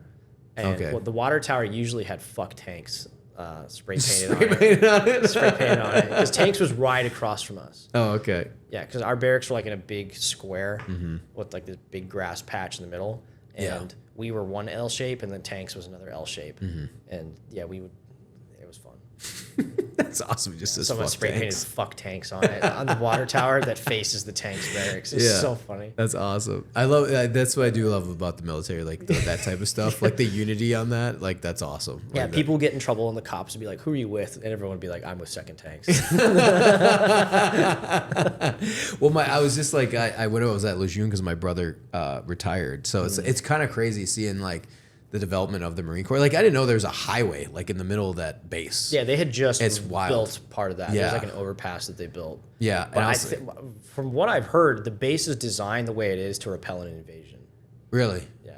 Oh. That's why none of the streets make sense, and why Oh, you will go from like L Street to like John Lejeune Street, and then back to KLMNOP, whatever. oh, okay. I have to worry It's about the that. whole base is super confusing. Like when Yeah. you're checking out and you get your checkout sheet, you got to get signatures from people all Yep. over base, like Camp Lejeune, you go to places that you didn't even know existed. Yeah. Like 45-minute drive away from you because the base is so gigantic. Yeah. But yeah, it would make sense why it was designed to repel an invasion. Yeah. Yeah, it does. I know. Even though I didn't know, I was I worried thought the about that. highway was fucking stupid because we would have to run to the gate sometimes for PT, Oh yeah. and it's like I think an 8-mile round trip, and I fucking hated running. Green on green. Or boots on use was the worst. What was funny, like, because I went there and it was like seeing all the PXs. Now they have like, I mean, I came from Hawaii, so I wasn't really, and I did a little bit of time in Pendleton, and that was it. So I was like, I didn't quite have the full experience, because Hawaii was like, it's just a different culture. Like you get to wear like this was back in 2006 and 7, 8. Like you got to wear flip flops, Aloha Fridays. People weren't like when people get out there, they might have been assholes, but they weren't as big as assholes because everyone's like, dude, why you gotta be a dick? Relax, man. You want to go to Waikiki? Shut the fuck up and let's go. Like, do you really want to do formation right now? No, go go to Waikiki, have fun. Like, so there was a lot. Like, I don't say people were. I mean, we still had plenty of liberal risks and crazy ass stories by all means, but it definitely there was a different vibe. It was much more like, don't mess with us, we won't mess with you type of thing. Like when we went down to Waikiki to party, you have 5 military bases converging onto one location. No issues because there's plenty of tourists to go around. It was like there's plenty of girls to go hit on, and they cycled out every day. Like it was crazy because you clearly knew who was military, but everyone was just kind of like we don't mess with you, you don't mess with us. And it was awesome, dude. The amount of partying we do, never got into one fight or never ran into people that wanted to fight. You know what I mean? Like, I'm sure out in the like local towny bars and stuff like that. Like, I've heard about that kind of shit, like in like Pendleton, Lejeune. You're just like, dude, no, man. Like, you're in paradise. People got in trouble all the time. Yeah. In Jacksonville. Yeah, exactly. Like, all the time. I mean, people got in trouble, but it was never like, oh man, you guess who brawled at the Yard House last night? Like, nah, dude. Like these, there's plenty of women to go around, plenty of tourists, So. When I was in Fast Company in Norfolk, there was this place called Peabody's, but they called it NJ Peabody's because like they did a heat map. I remember, but when you show up to the unit, at the time they had a heat map of the locations of where people get NJPs within the city of Norfolk. Yeah. And they're like, stay away from Peabody's. Yeah. You will get an NJP. But that's naturally where everyone goes because they're like, oh, if people are getting in trouble there, like What was getting people in trouble? just underage drinking, drunk driving, stuff like that. Because there were a bunch of cops who would hang out outside, but the bar across the street, I don't remember what it's called, but there was a theory that it was owned by like the Russian mob or something because cops would never go in there, like ever. So you'd have like 19, 20-year-old Marines in there drinking all the time. Like I had my 21st birthday there and I've been drinking there for like 2 years. Yeah. So, yeah, it was fun. I wish I could remember what it's called. Russian mob bar. Well, yeah, you had like Russian bartenders and stuff like that. All the staff were Russian. Yeah. So like naturally, and the cops never go there. So naturally, guys would put two and two together and be like, well, the cops are probably like paid to just not come in here. Yeah. Give them a little something. Yeah. Especially back then. Yeah, this was like 2012. Yeah. 2013. Get away with that. Yeah. Well, I don't know. No, maybe get away with it now, but no. Yeah, I know. That's what I'm saying. Like I understand why we don't let Marines drink on deployment. Gotta get back to our initial assessment. Yeah.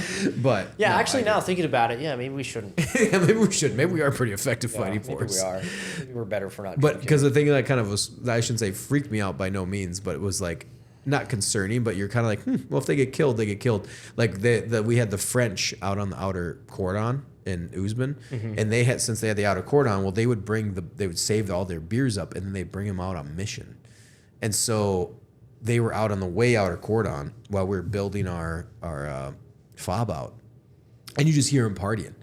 They're like, boo, boo. And I was sitting there and I'm like, well, if they get overran, I was like, we'll know. Like, you know what I mean? Like, they're the first ones to go. There's about a 400-meter standoff, so we're like, we'll be okay. But they might not be. It was kind of crazy. Like, they were just like better them than us. Yeah, exactly. Yeah, I was like, okay, whatever. If you want to, drink and die, like that'll suck. But yeah. So, but that's my only thing is like, you just have your dickhead private be like, oh, just crack a beer just to relax on my, 10 p.m. to 2 a.m. watch. Yeah. And then next thing you know, he's fucking passed out. He gets stabbed to death in his sleep, and then everyone else in your squad gets stabbed to death. Yeah. Oh God, who did I run into? Speaking of being stabbed to death, I was talking to somebody. Was it Shores? They had the Marines that were killed, or maybe it was Gabe, local guys, Marines here that the guys that were the scout sniper team that got ran up on. Yeah, and I think in Ramadi. Because they recovered those sniper They rifles. did, yeah. Like years later. Years later, yeah. I think that AJ Pasquilla dude or whatever, he's got a book out now, and he was one of the guys that recovered those rifles. But yeah. That's a crazy story. Yeah, it is, yeah. I They basically got overran. I remember hearing that in ITB. Oh, I heard about Scout Sniper School. Like, they were like, these guys got overran. Don't fall asleep. Like, and our instructors were like pretty tweaked out. They're like, don't fucking fall asleep. You're going to die like them, We're like, okay. And, but yeah, I believe they just fell asleep on them. Like, their security element fell asleep, and then they smoked them. And I think one dude tried going for a gun, and they got him too. So how many Marines died? I think it was like 3 Marines and a corpsman, maybe. Typically back then they ran 4-man sniper teams before they started implementing security.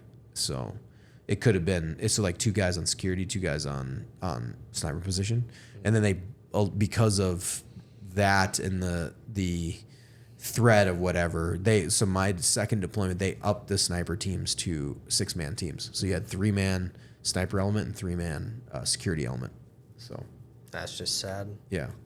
Stuff like that happens all the time in Ukraine, though. At least in 2022, 2023 did. Guys falling asleep. Guys falling asleep, and then infiltrators coming in. Yeah. Like legit.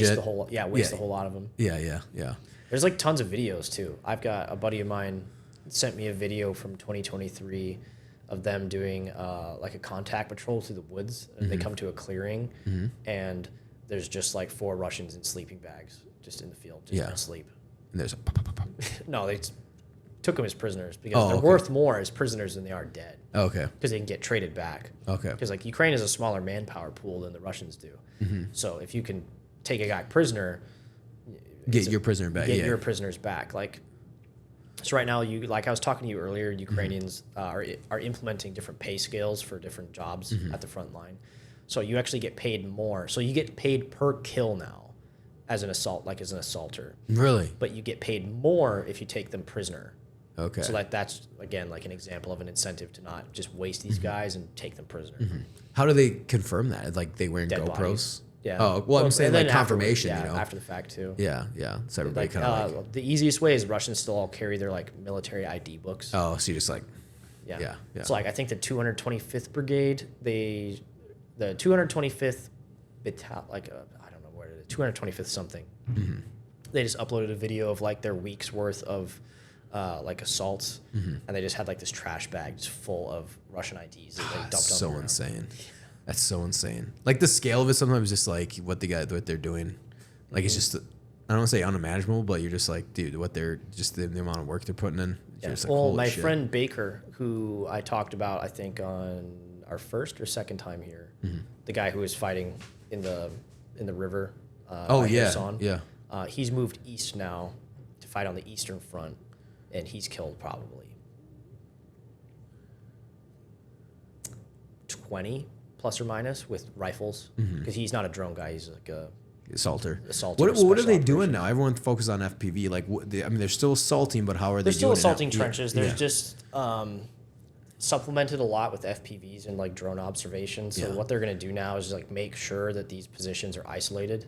So they're going to be killing the logistics coming to resupply these dugouts or hardened structures. They're going to kill the logistics so no one else is going to get up there, and then they cordon it off with drones.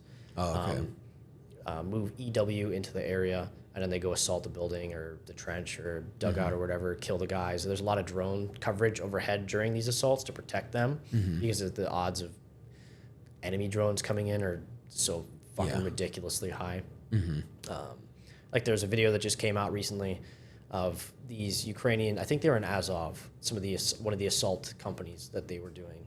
And the Russians were like, "Aren't you worried about the drones?" And the Ukrainians like, "No." And then like 2 seconds later, you just hear a buzzing above them, and it's a Ukrainian like drone, like just watching the area for them. So if anything like enters the AO, they'll know before because they've got like 10 drones just watching all the approaches that these enemy FPVs can come from. I mean, it gets way more complicated. You know what I mean? Like assaults are much more complicated now than they were. Yeah, like the legendary like Chosen one. There's like, here's the Humvees, and they just assault the position. That is not possible. Yeah, that's not possible anymore. No, so that's just suicide. Those days are over. Yeah. Those guys, I don't want to do that. Like they're still possible, depending on the terrain. You're not going to be assaulting trenches in an open field anymore. But like you can within the confines of like a city, absolutely, you can still do that. Yeah. Tree lines can still do that. Like Baker, my friend, he just spent 60 days in the woods just killing Russians. Yeah. Just and they weren't even having to do anything. They would just like, sit there and wait for the Russians to come to them. They would just set up LPOPs. Oh, okay. And they would just shoot them and take their IDs and run away. Just fucking gilly up and smoke them. Yeah, I actually worry quite a bit about him and the other guy with him, Max, because I met them in Kherson like 2 years ago. Just wonderful guys. Yeah. They've got the most casual Medal of Honor stories you've ever heard. Just crazy, insane stuff that they've endured and been through and that they've done. And the fact that both of them are still alive, unwounded at this point in the war is like straight up a miracle. Yeah. But yeah, so I think like 3 months ago, he sent me a message saying, "Hey, I'm going to be out of touch for like 25 days. Going to be doing some work in the woods. Just so like if you don't hear from me for the next couple weeks, like that's where I am at." Yeah. So I would send him a message like every week at the start of it. Usually it's a meme or something because he's got a really fucked up sense Yeah, of yeah. humor. So I would like find like the most fucked up memes I could, and I'd send them to him. And he surpassed the 25-day mark by a lot of days, and I was like, Yeah. losing sleep over it. I was talking to my wife, and I was like, I don't know. Yeah. Because I was like refreshing his Instagram page like every chance I got to see if there are any new comments on his like the most recent 5 photos. Yeah. Seeing if, because I'm dreading going on there and seeing like a candle Yeah, yeah. or like a shield or a broken heart or something. Yeah. I'd go through his tagged photos because maybe someone else had uploaded something about his Yeah. status and heard nothing Yeah. for like 60 days. And then he popped back with a picture of all these Russian IDs Yeah. with his face all cammy and he's wearing a leaf suit and stuff Yeah. like that. He's fucking rocking it. Just yeah. rocking it. And like in one assault, they killed 14 Russians, like him and Max and like 2 other guys. Jesus. Killed all of them. And then he just left for another mission a couple days ago. Except this time he gave me his wife's phone number. Okay. So if like something happens, she's going to Yeah. call me. That's wild. Instead of me just... So he's gotten real. I mean, he's gotten real good at that. Like, Oh, getting real he's- comfortable. He is probably the most suicidally brave Yeah. person I've ever met. And the fact that him and Max like continually do this over and over, like they would be amazing psychological studies on war. Just how do you guys keep doing this? Literally, like they just came back from a 60-day mission where they couldn't exfil for 30 extra days. Yeah. They had like 2-3 weeks Yeah. to do whatever, to rest, and now they're going back out for another 25 days. It's probably another 60 days. The only and I'm going thing's- to be worried fucking sick Yeah. about it. The only thing- the AO is so dangerous. Yeah. The only thing I could think of psychologically, because we were like this, was it sucks more being infantry guys because you don't know what's going on out there. But when you are gillied up and waiting for the enemy, that's like that flip. You're not reactive, you're active. It's a thing. I mean, like even they talk about it in general, like infantry guys are reactive. Yeah. So our stress levels and our PTSD and like everything else is higher than an SF dude. Because then they're like, why is SF or SEALs not 'Cause doing they're this? Because they're initiating active. everything? They active.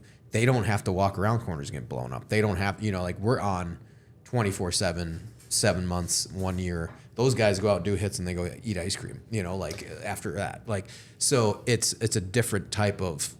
consciousness. Well, his is different because it's like they're infantry, but more soft type. Well, that's what like I'm they're saying, is, like, basically getting he's told active, like yeah. this is your AO. Yeah, go kill. Kill everyone you see in it. And that's And they're not really good at it. Yeah, and that's not like, oh, hey, you just infantry take your rifle, and I want to need you to patrol that way until you make You know what I mean? Yeah. It's like, Then hey, it's like, oh god. yeah. Now you're like, oh, I am gonna die. I'm the like, point man. 'cause- I'm gonna die. Exactly, because now you're just, whereas they are like, okay, Because that's what he said in all his stories too. The point man was always the first one they killed. yeah, And then the Russians, they said the last attack that they were in, 2 of the Russians shot each other. oh, Yeah. thinking they were the other Thinking guy. they were the other guy. Because they said, because they're wearing these leaf suits and they're in like prepared defensive positions, usually it's just like a hole they dig in the ground and they like push a bush over them so you can see through like this little slit. Yeah. And you're not going to fucking see that patrolling through the woods until you're right on them and then they shoot you. So he gave me this actually wonderful story. I might actually read it for you if you've got the patience for it. Yeah, so I got the patience. I got all sorts of. I got 41 hours worth of patience. Yeah. Well, that's the thing too. Is like that is like, and you kind of bring it all into play too. Like Russians aren't very well trained. They're probably patrolling like shit through the woods. They're probably loud. These aren't, they're not going against like soft units. Like they're gillied. I'm not saying I know what he's thinking, but it can also calm you a bit. Like it's like I loved getting pissed on with rain and being in a ghillie because it's loud, and whoever you're hunting is miserable. And so you might be, but you have the upper hand, like greatly have the upper hand, and so you kind of I think that kind of reverse it, like comforts you almost, you're the active one, you're not reactive. This was the photo he sent me. Oh, that's sick. One of the coolest guys I've ever met. But so he is wonderful for responding to my story posts because usually how I found to interview people, I have a lot more success when I put like a poll question up because like on Instagram, people can't help but want to participate in polls. They want to see the results. And so I'll usually have a question like combat veterans, have you XYZ'd? Yes, no. And then the third option is like, I'm not a combat veteran. And he almost always responds to all of them. He's so open about everything. You'll see the story. So this was the question of, because I actually made a YouTube video on it, is do you find the generally, do you find the anticipation of being in combat worse than experiencing combat itself? And the answer to that, because I had about almost 500 guys responded to this, most of them being Ukraine vets. I think about like 20% were GWOT guys, agreed that the anticipation of combat was worse psychologically for them than actually fighting people. And that's what Baker, he said too. That was my experience. It's the lead up that's always like when I was going, like whenever I do yeah. like going to do infills and stuff, because I don't like saying I'm a combat veteran because I've never participated in it. I've just been in it as a witness. Yeah, you know, like I've been like right in the middle of it, but I've never like shot anyone or had to defend myself. Yeah, you know, so I'm more like a witness. But he said, we were told from radio intercepts that the enemy's first assault group was moving through the forest towards us. The greatest tension came during the waiting. Once we spotted them, let them get closer, and initiated contact first, everything happened mechanically, smoothly, and automatically. Our main advantage was the Russians didn't know our exact position, only the general direction. Everyone knew their role in this short but intense fight.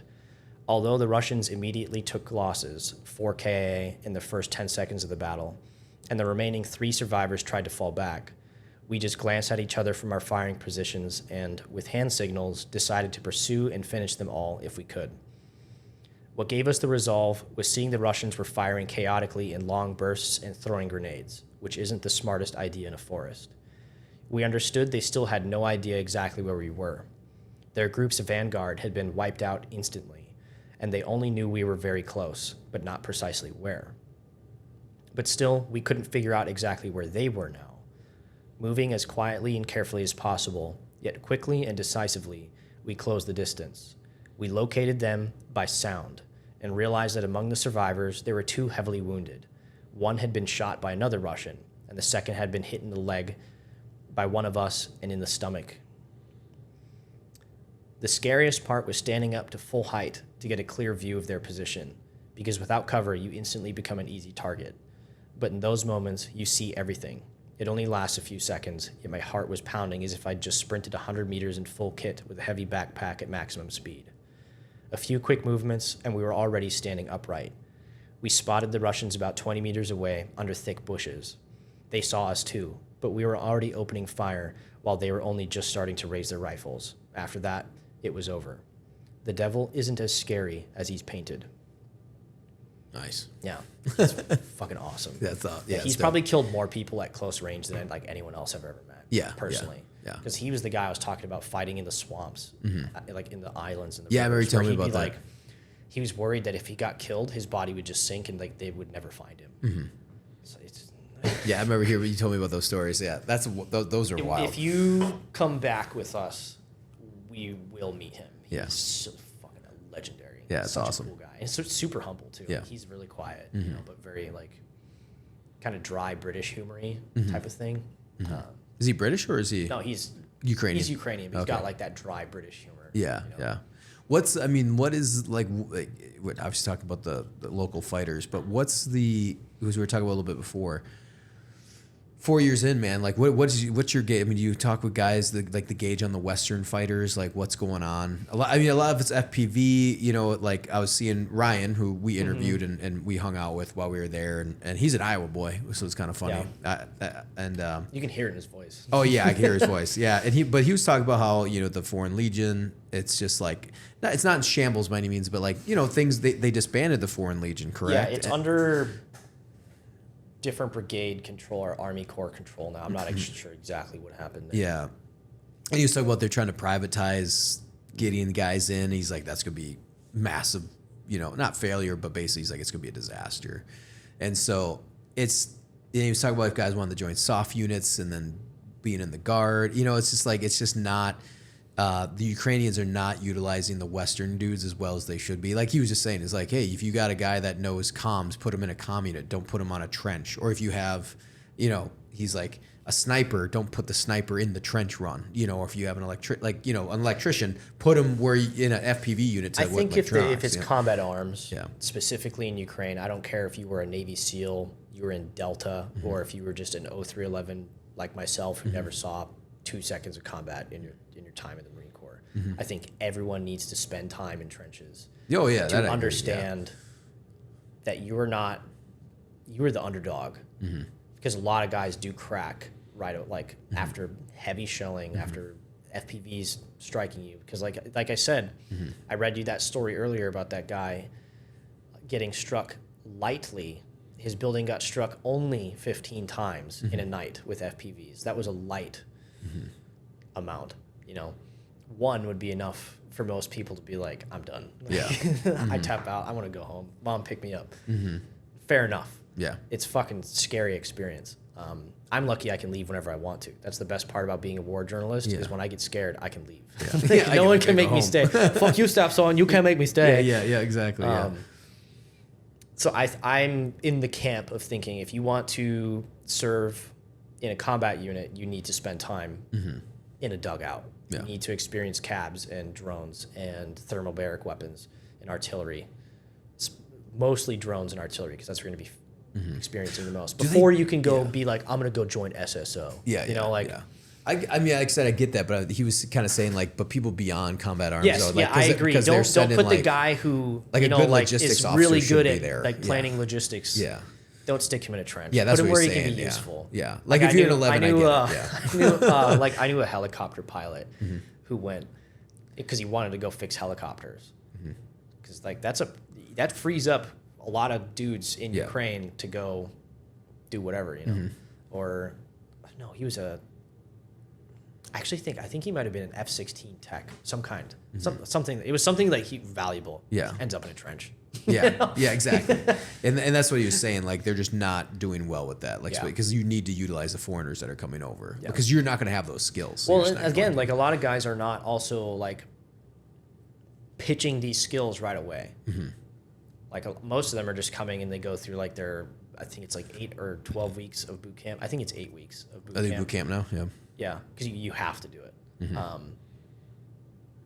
Because there was a big problem with foreigners too. Oh, I was with the 25th Airborne Brigade, and they had a selection course where if you wanted to join the brigade, you had to do the selection course first because the foreigners just had such a reputation of being like, I'm a Army Ranger. This is not talking crap about anybody, because I couldn't be an Army Ranger. But your experiences in GWAT or your training don't translate super well into full-scale conventional war where units are regularly taking 60% casualties on infill. Two different things. They had this selection course, essentially, just to see if these guys were shitbags or not. Yeah. And they did cycle out quite a few when I was there. Yeah. So it's a course that worked. Yeah. No, as far as I know, everyone who was in that course when I was there is still alive. Yeah. Except for Goldfish, the commander, the head instructor. Oh, okay. That foreigner. Chris and I knew him. He got killed near Pokrovsk. Yeah. December of last year. It was really fucked up. Yeah. That sucks. Yeah. There's a couple stories around. I'll talk to you about it offline. Definitely Russian war crimey. Yeah. Fucking awful. Yeah. Well, that was the thing is I fucking hate the Russian army. Yeah. Well, that's my official opinion. Yeah, I said that on the stance. Vanguard Wall podcast too. I was like, I'm just a normal dude. I'm not an expert on anything, but literally fuck the Russian army. Yeah. I get it. I totally understand. And that's the thing too is I was curious about that because I know in the beginning guys were just showing up, especially in the first weeks. They just show up and here's a gun, fucking go. It was fucking insane. Yeah, if you wanted your cowboy fucking gunfight wet dream, those 2022 March through October was the time to be there. Yep. All the guys they call that I the knew. good old days. Whenever people are like, "Oh, drone warfare is so fucking lame. It's stupid." Yeah, everyone thinks so. Yeah.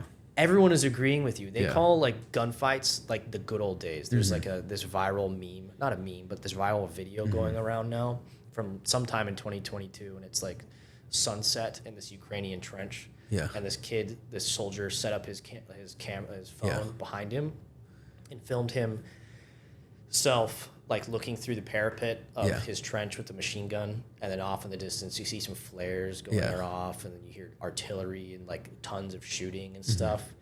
And it was nostalgia, war without drones. Yeah. And it's like, fuck, that's the good old days. That's the good old like days, yeah. The good old days when we were talking about like, this shit is wild. You know, like turn off your cell phone because they're going to pinpoint you and throw a cab at you. Like, you know, those were the good old days. That's an underrated horror of war is cabs and fabs. I had no idea how fucking terrifying those were. Well, it's like when you encounter an enemy that literally just levels your city. Like, you know what I mean? We haven't encountered that. That's the scariest shit. Just to be like drones are like really fucking scary. Don't get me wrong. Like, they're terrifying to be around.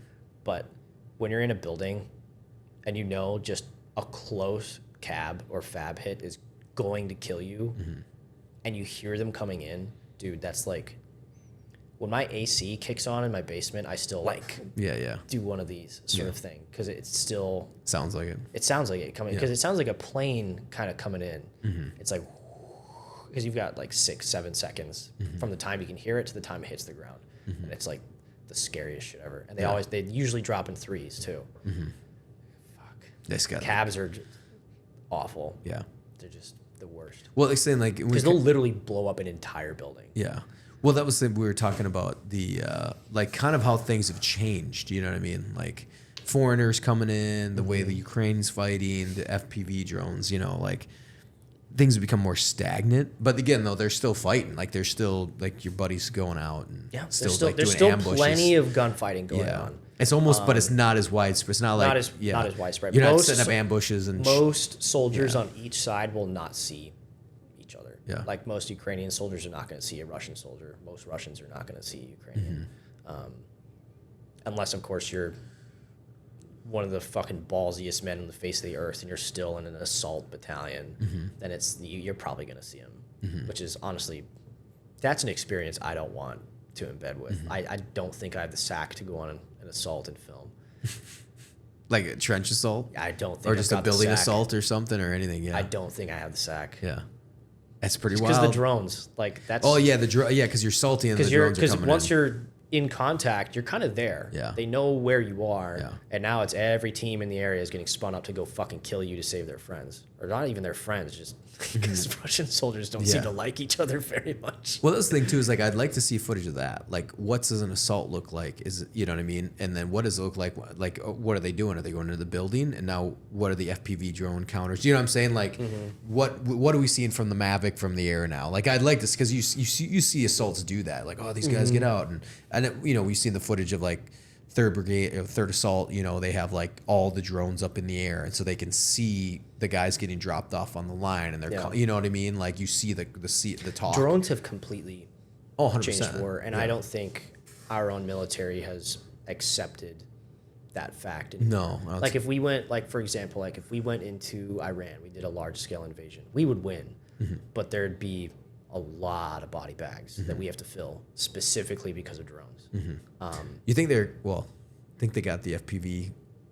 Yeah, I mean, I know they show that on YouTube. They're not like blind. They're not Ukrainian it up where it's like we assault and like 1,000 come over the hill like, oh shit, you know, like the first wave. Yeah, I no doubt. I think Iran would try to fight us conventionally, but I think a lot of that would be their fodder. What are their National Guard dudes called? IRGC? No, not the IRGC. The like militia guys. Oh, not the Bouge. Yeah, I know what you mean. I think they would use that as fodder a lot of the time to fix us in positions, and then like the actual soldiers are going to be like piloting FPVs, and then boom, like first squad, second fire team, dead, drone strike, all 4 of them. See, here you think about though, like you're doing assaults, right? And there's like the civilian populations. It gets a little weird because, you know, even when we're fighting with like IEDs, sometimes the civilians didn't know they were there. You know what I mean? I mean, like, so there are advantage, disadvantage of the urban if they were like, oh, well, you know, and you're like, everyone's, and you see all the civilians like, oh, shit, you know, you're going to see I don't think you know? Iranians would shy away from flying an FPV or a Shahed into a building occupied by civilians. Oh, 100%. By That's civilians what I'm saying. and Marines. But they're them looking at, like, if you're in a market and everyone starts doing this, like, you're gonna be like, Oh, yeah. yeah, So it's not like the GWAT Yeah, where it's yeah. like they kind of slowly just Yeah, they're like not- Homer Simpson like into the bush. Exactly, Like, yeah. Where'd And if- everyone go? Yeah, exactly. And if they do, you'd be like, oh shit. Then even when they would do that with us, we're like, oh yeah, like something's coming, you know. But then we got hit though too, and we didn't like people were still around. Like they detonated one on us. It was like right next to a kids, you know. You're like, holy shit. Like yeah, they don't care. That's what I'm saying. Is you kind of like if you did Iran, they flew FPV. I feel like they wouldn't give a fuck about the population. So then No, the you see what population they've would be killed like Yeah. fucking hundreds of thousands of their own protesters Exactly, in the last yeah, like fucking yeah. whatever 60 years. and you also probably be like, they're over there. You know what I mean? Like, be like, he's in that building. You know? You might get a lot of help. But no, yeah, I that's what I was kind of curious about. Like, say how Ukraine's doing. Everything's shifting, you know, there. So it's Yeah, kind the of front line is Yeah. static, man. Like yeah, my comments are always filled with bots with like accounts made like 3 days ago that are that were like initiated in Russia or like Cambodia is like one that's come up a lot. really. Like just bot farms, you know, that's all it is. Claiming like the line is going to collapse and like the Russians will be in Kyiv by Christmas and Yeah. stuff. I'm like, that's not going to fucking happen. That's Like gonna neither happen. side at this Yeah. point has the steam Yeah. to do any meaningful push in any direction. Like you might like the biggest, craziest like breach of the line in I think the last 2 years was Kursk. Because the Russians were That was absolutely not expecting that. No one was. Neither was The Ukrainians weren't expecting. I was mean, like- they did. yeah, it. the They were like- Ukrainians were even Yeah, worse. they were shocked how far they got. I remember that. And the Russians, after they took most of Pokrovsk and they had that like 30-kilometer jut into Ukrainian territory towards Dobropili. I don't think it was 30 kilometers. It was actually probably more like 10. Because Dobro was the place we went to after Pokrovsk, and that's like, yeah, it's like 10, 15 kilometers. So, and Yeah. that was like a crazy thing. And it's Yeah. fucking 10 kilometers. Like that's 10K. You can walk that in like what? Yeah, Fucking 6 20 miles. minutes? Yeah, 6 miles. How far could you Well, walk? 5K 6 is 3 miles, so 10K is 6 miles. Yeah, well, you could So like an hour. You could walk there in Yeah, an yeah, hour. yeah, like you know, and like roughly that's the hour- most hour meaningful plus. advance that had been made. Yeah. And then that spearhead got cut off by Azov. Yeah. And all the Russians inside of it got fucking murdered or Yeah. captured. So it's like, and that was crazy, and that was almost a year ago. Yeah. So I was in Pokrovsk in May of 25, and the city wasn't quite surrounded then. It was like still on 3 sides. Yeah. And then about this time last year, it was, I think the Russians had reached the southern like border of, of the city. And then, yeah, and then after that, they did the whole Dobropilia thing, and that was it. Yeah. Because the advances take, I think for major pushes, they're moving slower than the Somme did in World War I. Because the Somme, I think, was 70 or 80 meters gained a day. And then Russia, in most places, it's like 50, 60, sometimes 40. It's like this is supposedly the second strongest military in the world, advancing 40 meters a day. Yeah.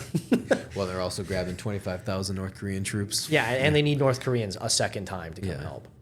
Like, Yeah. I think just the Marine Corps alone could like steamroll all the way to fucking Moscow. Yeah. Yeah. Well, and again, the last time, we were talking like a month or two ago, and like they were hitting Moscow a lot. I mean, I imagine they still kind of are Ukraine.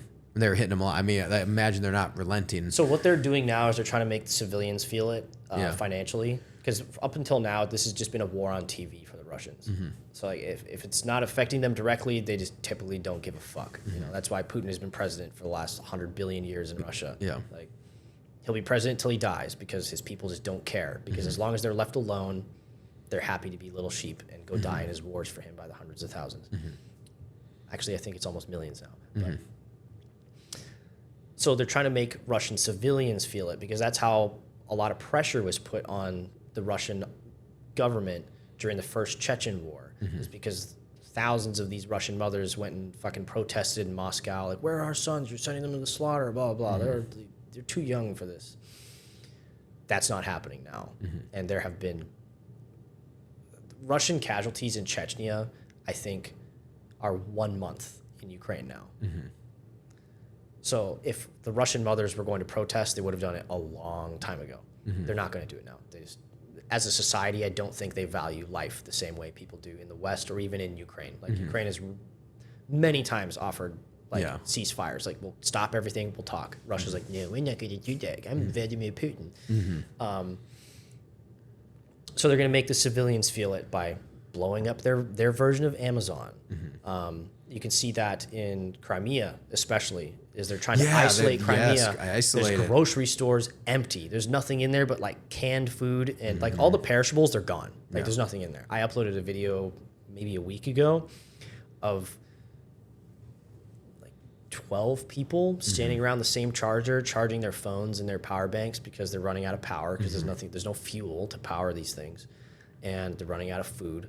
And it's just expensive to live. And now if I was a Ukrainian living in Crimea, I would be like, fuck yeah. I will gladly have rice for dinner every day for 2 years, so long as these Russian tourists get the fuck out of my country. Because that's who's leaving now, is they're just Russians. Like, yeah.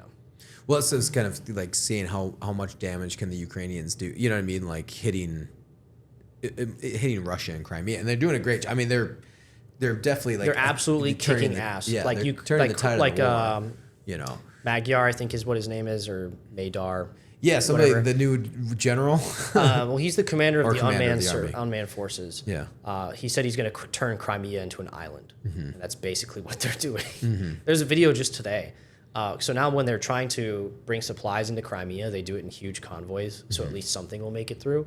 Because if they send onesies and twosies, they just get fucking blown up. So now they're sending like 10, 20 trucks at a time with mobile anti-air with them. But there's a video today of a Ukrainian drone flying like low over this Russian convoy, and this dude has like double PK machine guns, and it looks like he's just firing into the windshields of the trucks that he's supposed to be protecting. He didn't hit him, but it's like really close. And he didn't even shoot the drone down. Yeah. And then the drone like flies beyond him, and he pulls out his AK and full auto fires at it and misses everything. God, that's the thing. He was more dangerous for that convoy than any Russian drone ever could have been. Like, someone give that man a Hero of Ukraine medal. Yeah.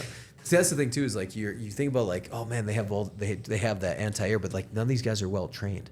You know what I mean? Like when we kind of think of like, everybody thinks that like their military is to our par. It's not. You know, like I can put you on that, you're probably going to do pretty well. Or you know what I mean? Like I can put you, I can whatever. Or even if you have like a motor T kid, they're going to run him through a machine gun course, and he's going to probably do pretty well. You know, like, but it's like, oh, stick the rando Russian guy on it, and he's screwed. You know, like, oh, can't hit shit. You know what I mean? But I'm curious. You know, like it's curious to see, and just wondering, man. Like it's just the amount of saturation, or just like of drones, and then like how does it end? You know, how many people are gonna die? You're just like Jesus, man, it is rough. It's like, a drone war now. Yeah. And you know, like, I hate to say this, but I confidently am planning a trip for April and May, because I think the war is going to be coming to an end. No, I think it's going to be going on. Oh yeah, I don't absolutely. see this. It's not ending soon. No, I think this will easily surpass the duration of the Second World War. Because at the moment, like, the Russians they're refusing to budge on their conditions for a ceasefire. And their conditions are, they want all of the Donbass, so they want the fortress belt in, so that's like Kramatorsk, Seversk, I think is what it's called, and it's like another city. It's like the 3 major cities in Donbass left that the Russians haven't taken. And they're not even really cities, they're just towns, you know, like medium-sized towns. But they're situated on terrain that is defensible. So the Russians want those because the land west of that is not defensible. It's just open plains. There's there's nothing to strong point for like literally probably 200 kilometers west of there. So they want that, then they can have their stupid little ceasefire. So 5-10 years from now, they can just do it again. Yeah. And then try to take the entire country. Yeah. But that next time, Western support, I don't think, will be there for Ukraine, because everyone will just be so sick and tired of this by then. Well, also too, it's like then they really got to arm up, like, because they're going to come, because the Russians are going to come back knowing. Oh, the demilitarization of Ukraine was one of the opening points, like the justifications to invade. They're probably the most armed country in Europe right now. They're the most armed country. Well, I was talking about that with The most armed and combat experienced Yeah. country on the planet. Well, that's how with you, but I was like, dude, I'd love to own property because I want to have a machine, just Yeah. a machine gun wall, like in my house. Yeah. Be amazing. Just buying RPGs left and right. Just be like, oh yeah, anti-tank mines, stuff, the whole Get gamut. tons of drones. Yeah, you get tons. Yeah, and then everyone's using drones. Like, I'm gonna go back retro. Like, I'm going back to anti-tank mines. You know. There's a funny meme now where it's like girls with a time machine. It's like one of them is like, "Oh my gosh, I'm your granddaughter," and the other like, "Oh wow, that's so cool," and it's her grandma. And then it's a Ukrainian soldier from 2026 with like a high cut helmet and all the cool guy gear, the leaf suit. Yeah. And he's like, "Here, use this when the Russians invade." And then it's like a Ukrainian with like the donated helmet, donated kit, and it's just an FPV drone. Yeah, I was like, here you go. Here, use this when the Russians invade. Yeah. Plus. Yep. And well, it's funny because I remember seeing them doing the drone droppers, just like crushing it with the drone droppers. Yeah. You know, like throwing them like it right into the tank, like turret. You're like, oh. And then, I was like, and, damn, these guys are backs getting up, good with and then that. Get real yeah, good. they would drop it and then Yeah. back up really quick and try to get out of the way from the they, turret. like hit them on the run. You're like, God damn! Like, boom! You know, like wow. Yeah, I remember those. There's a lot of and drone droppers are still very prevalent. Yeah. There's still a lot of them. Well, they're doing like the vampire, like they're doing bigger munitions too, aren't they now? Yeah. Like like So- they're kind of like. Are they still doing the grenade drops, or is that more just? I mean, imagine it's like the bigger vampire ones or the. Now they are wanting immediate detonation. Yeah. On the ground. So the grenade drops, it would like the grenade wouldn't unless it was like a VOG impact grenade. Now it's like it would just be like a pin that's pre-pulled and then you've got 4 to 5 seconds, and that was not Yeah. conducive to killing a guy on the spot. So now they've got new munitions that are designed with like a primer when it hits the ground because there's fins that guide it straight to the Yeah, ground. they were doing that pretty early on though. I remember there was the pin detonator ones they were doing pretty early on. So as soon as it hit the ground, it like just it wasn't just the. But They were doing I have grenade ones too, videos but, like, from earlier in the war of Russians putting grenades with the pins already pulled inside of red solo cups. Yeah. And then the drone would fly off with this solo cup and they drop the whole cup. And then the cup would hit the ground, the grenade Pop would fall out, out and then blow up. Like it's advanced so much in 5 years, which is expected. Yeah, but yeah. Oh yeah, still you're gonna get better fucking at crazy. it. Yeah, and well, and the other thing too was like I remember they were using like the big DJIs. They're like, oh, now we're dropping mortars. Now we're dropping this. Now you know. And and now vampires can drop 155 shells. yeah. And there was one that's like a guided. I was thinking it was like guided bomb almost. They were and like I thought of that a few years back. I was like, yeah, just build a guided drone bomb, and I believe they're doing it. It looks like it's like this big, but it can like guide itself on to a target. You know. So I mean, I'm you're at, sure like, they're working on 500. something. I'm sure, yeah, where it's like, oh yeah, just give it a little thrust, and then it's like it's kind of like a mini, tiny 50-pound J, not even like a 10-pound JDAM, but a 10-pound JDAM coming on top of a tank fairly accurately. Yeah. You know, is pretty damn good. I mean, that's a pretty sweet munition, and you're just like, you know, It's crazy the stuff they're coming up with. yeah. I mean, you think of the stuff we had. I was thinking of the GWAT, but like that was the first time they used the GPS artillery, you know, and that was like, oh my god, super accurate artillery. And now it's like, well, they use here, but now it's GPS denied. Well, GPS denied, so now their artillery is just like flying everywhere. So it's back to regular artillery, you know. But now the drones, though, I mean, it's. Can you imagine if the Taliban had like FPVs or even like the drone droppers? Yeah, but we would have had them though too then.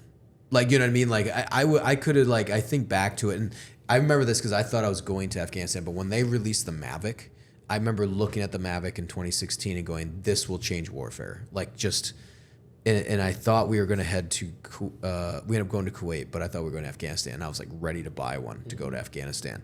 And guys, they were using the military, like the SF units were starting to mess with it. They at that, you know, now it's like commonly known Ukraine has like a program that overrides DJI. Well, the US had that years ago. I was talking with a guy back in like 2016. He's like, yeah, we've hacked them, you know. But even then though, it's like, I just was like, because I was a ground pounder. I'm like, dude, I'm looking at this Mavic right now, and I can tell you 10 different ways I can use this on patrol. But honestly, the drone dropper one didn't even come across my mind. It was more about mapping and looking for IEDs and targeting. And I never thought to put. I could kill someone with this. this. I never thought. I mean, I thought you could, but it was like, why would I waste a bomb? Like drive it into somebody, and waste the $2,500 or $1,500. You know, like because it wouldn't have been for the military. It's a one shot. I never thought of FPV, but and FPVs were around. It just didn't put two and two together. So I remember seeing the first FPV video and thinking, what a waste. Because I thought they were all using Mavics. Still, I didn't realize they'd like constructed a whole different system. Yeah, a $500 fucking lipo battery. Well, even then, that's still a good trade-off. Like $2,500 to kill a soldier. Oh yeah, I mean, and again, like blow up a tank. If you're spend your own money, like back in 2016, I was like, well, I'm the one buying this because the military's not gonna buy it for me. It also shows like I get comments all the time, people thinking it's wasteful to like spend a $500 drone on a soldier, and they're like, oh, you could just shoot him. I'm like, you know how many like rounds it takes on average to like kill an enemy By the way, soldier? these are like guided That is bombs. such a good Yeah. bang for your buck. It's $500 insane. to like pretty much guarantee kill an enemy soldier. Yeah, or a tank. Or a tank. That's Yeah. 100 times over. Yeah, that's so much worth better. it. Yeah, yeah. And you know whatever stuff we're building now is like $4,000. Yeah, well, more than that, but it's just going to be overpriced. Yeah. I mean, they're trying to do it. I mean, well, we worked with the raid team for Battle Lab at the 101st. Yeah. And they're doing it in-house. They're actually milling them. It's faster to mill. So once they have the design down, they call them the Abe drone. And so they build them in-house. But it's up to the battalion commander to do it. It's not coming, even though Hegseth and all of them are like, hey, we want to give you innovation, blah, blah, blah.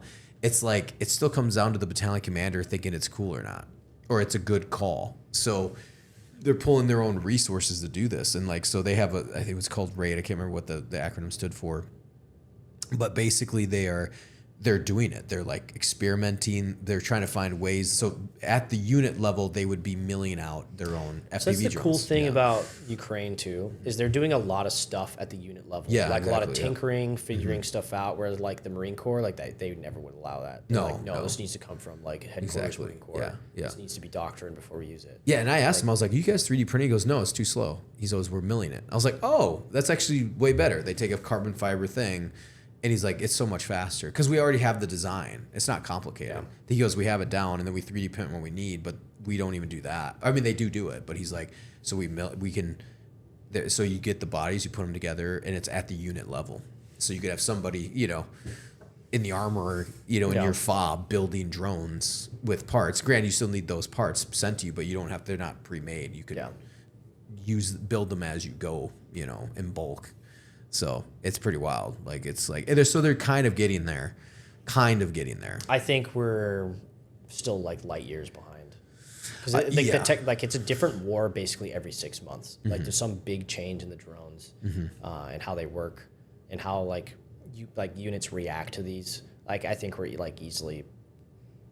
I think the United States government is between 80 to 120,000 casualties behind the curve right now. I think that's what we're going to need to bite the bullet for enough of before real effort is put into this. Like this is a ride or die sort of thing. Because that's just not like I saw the Marine Corps Times put out an article of like some general being like, just anti-drone rounds in your rifles. That's enough. Yeah.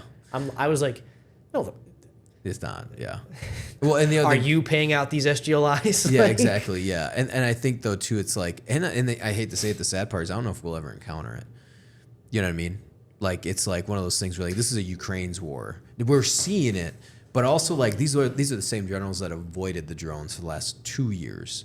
Now they're finally doing it because they're forced to do it. But once the war ends, or if it starts, not say it ends, but like if it doesn't involve us, it's gonna keep dragging. You know what I mean? Like. Because everyone loves their expensive shit, and then I hate to say it, but like, Venezuela and Iran, work in the favor of the multi-billion-dollar industrial complex. It didn't work.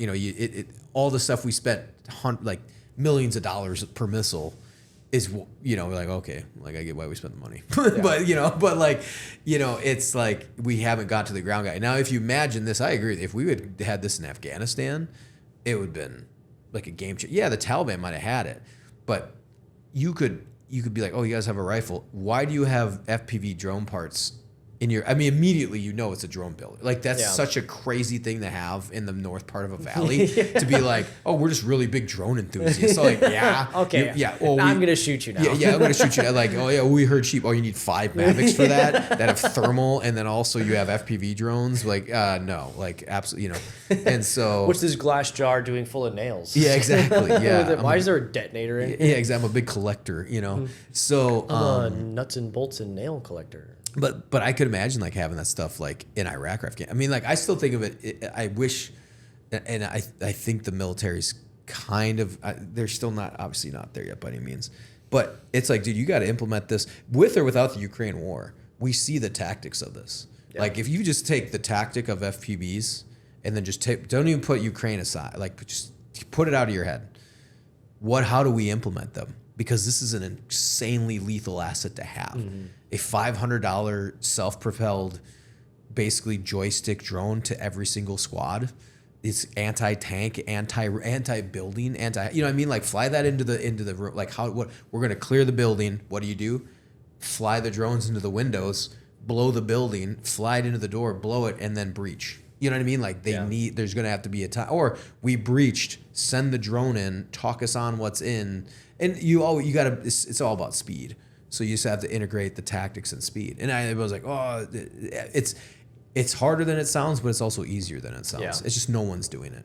Someone just needs to figure it out. Yeah, it's like you just need to take like a week, take a squad, implement them, and then be like, okay, what works, what doesn't. Yeah. Like it comes down to that, and they're just not doing it. You know, they're like, oh, we're gonna implement it to these like scout teams and blah blah blah. It's like, no, give it to an infantry squad. Like let them be like, how are you gonna implement these into the squad? And how fast can you do it? Just let some like bloodthirsty lance corporals figure it out. Honestly, that's the best way you're going to figure out how the best way to implement these on a squad level. Yeah, 100%. And I think that's just like what has to be done. But sadly, it's just like, I don't know. It's like one of those things where like you can tell the generals are avoiding it. And then also it's just like, I don't want to say it'll fade from memory. It's not going to fade from people's memory, but it's also like to them at the higher, it'll eventually, they're like hoping the problem goes away. And sounds like World War I. Yeah, exactly. Are we going? These machine guns are just a fad. Yeah, don't exactly. worry. Yeah, don't worry. They're a fad. The bayonet will win the war. And I'm just wondering if like it's one of those things where like I don't know, would we ever encounter it in like the Ukraine sense? You know what I mean? Like ones or twosies. And again, I might be wrong. I think for the war we need to prepare for, which is China, we will. Oh, 100%. But are we going to war with China? You know what I mean? Better have a gun and not. No, I agree. But I'm saying is like that's like. See, I don't think we will engage in a land conflict or anything with China. I don't think so. Like, if they want to take Taiwan, for example. I think Taiwan's going to put up a hell of a fight. I don't think they would, because I think China, they think long term, right? We think in 4-year increments of, okay, what's our president going to do? Mm-hmm. That's why like Europe at the moment sees us as a very unreliable ally, because they don't know what they're going to get every 4 years. Yeah. Fair enough. Yeah. You know, China, on the other hand, they have like 100-year plans. I would anticipate them slowly subverting Taiwanese elections over the next 150 years. In that sense. Until Taiwan eventually just votes itself to be part of China. Yeah. Because it's not, the end goal is Taiwan part of China. Yeah. Whether that's 5 years from now, 150 years from now, I don't think it really matters to the Chinese, because it's... The funny part is like... It's already been 80 years. Yeah. So what's another 100 more in the grand scheme of... Unless Xi Jinping wants this to be like... His thing. You know, like Putin wants Ukraine. Yeah. Like that's his thing. You know, Crimea and the Donbass was all of Ukraine, but he walked back the goalpost for that. Yeah. Well, that's what I'm saying. Well, if you go the 150-year route, okay. So I thought you meant in the next like 10 years. So if Xi Jinping really wants Taiwan, I could see like major propaganda campaigns aimed at Taiwanese people, major propaganda campaigns aimed at the surrounding countries to dissolve support for Taiwan, and banking on Americans not wanting to spill blood on Taiwan's behalf. Yeah. Because at the moment, I don't think we would. If China invaded Taiwan today, I think with how everyone, because I think it's 2/3 of Americans are opposed to the war in Iran. I don't think 20,000 dead Marines is going to convince anyone here that fighting China over Taiwan is in our interests at the moment.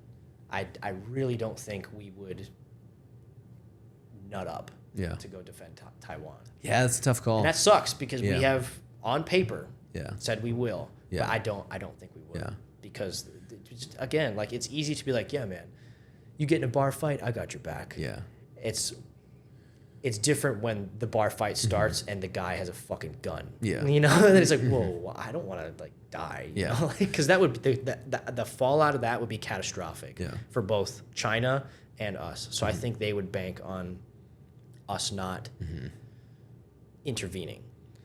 I think we would definitely shit troops into the Philippines, into Australia, into Japan to isolate that to, okay, that's it.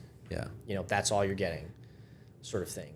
And defend our regional allies where we already do have bases, but I don't think we would send a MU or anything to go fight on behalf. Well, it's like how fast does it get over there? And you're gonna see see the movement of like their ships, but you're like, you know, because you're not on ground like anymore in Taiwan. It's like it's naval battles. Yeah. So are our ships capable and are you prepared to lose a cruiser? It depends on what happens too. Like, because for all we know, like China would like infiltrate the Taiwanese government or the Taiwanese army, and the war starts because suddenly the Taiwanese president's dead, half their government's dead, and most of their generals are dead.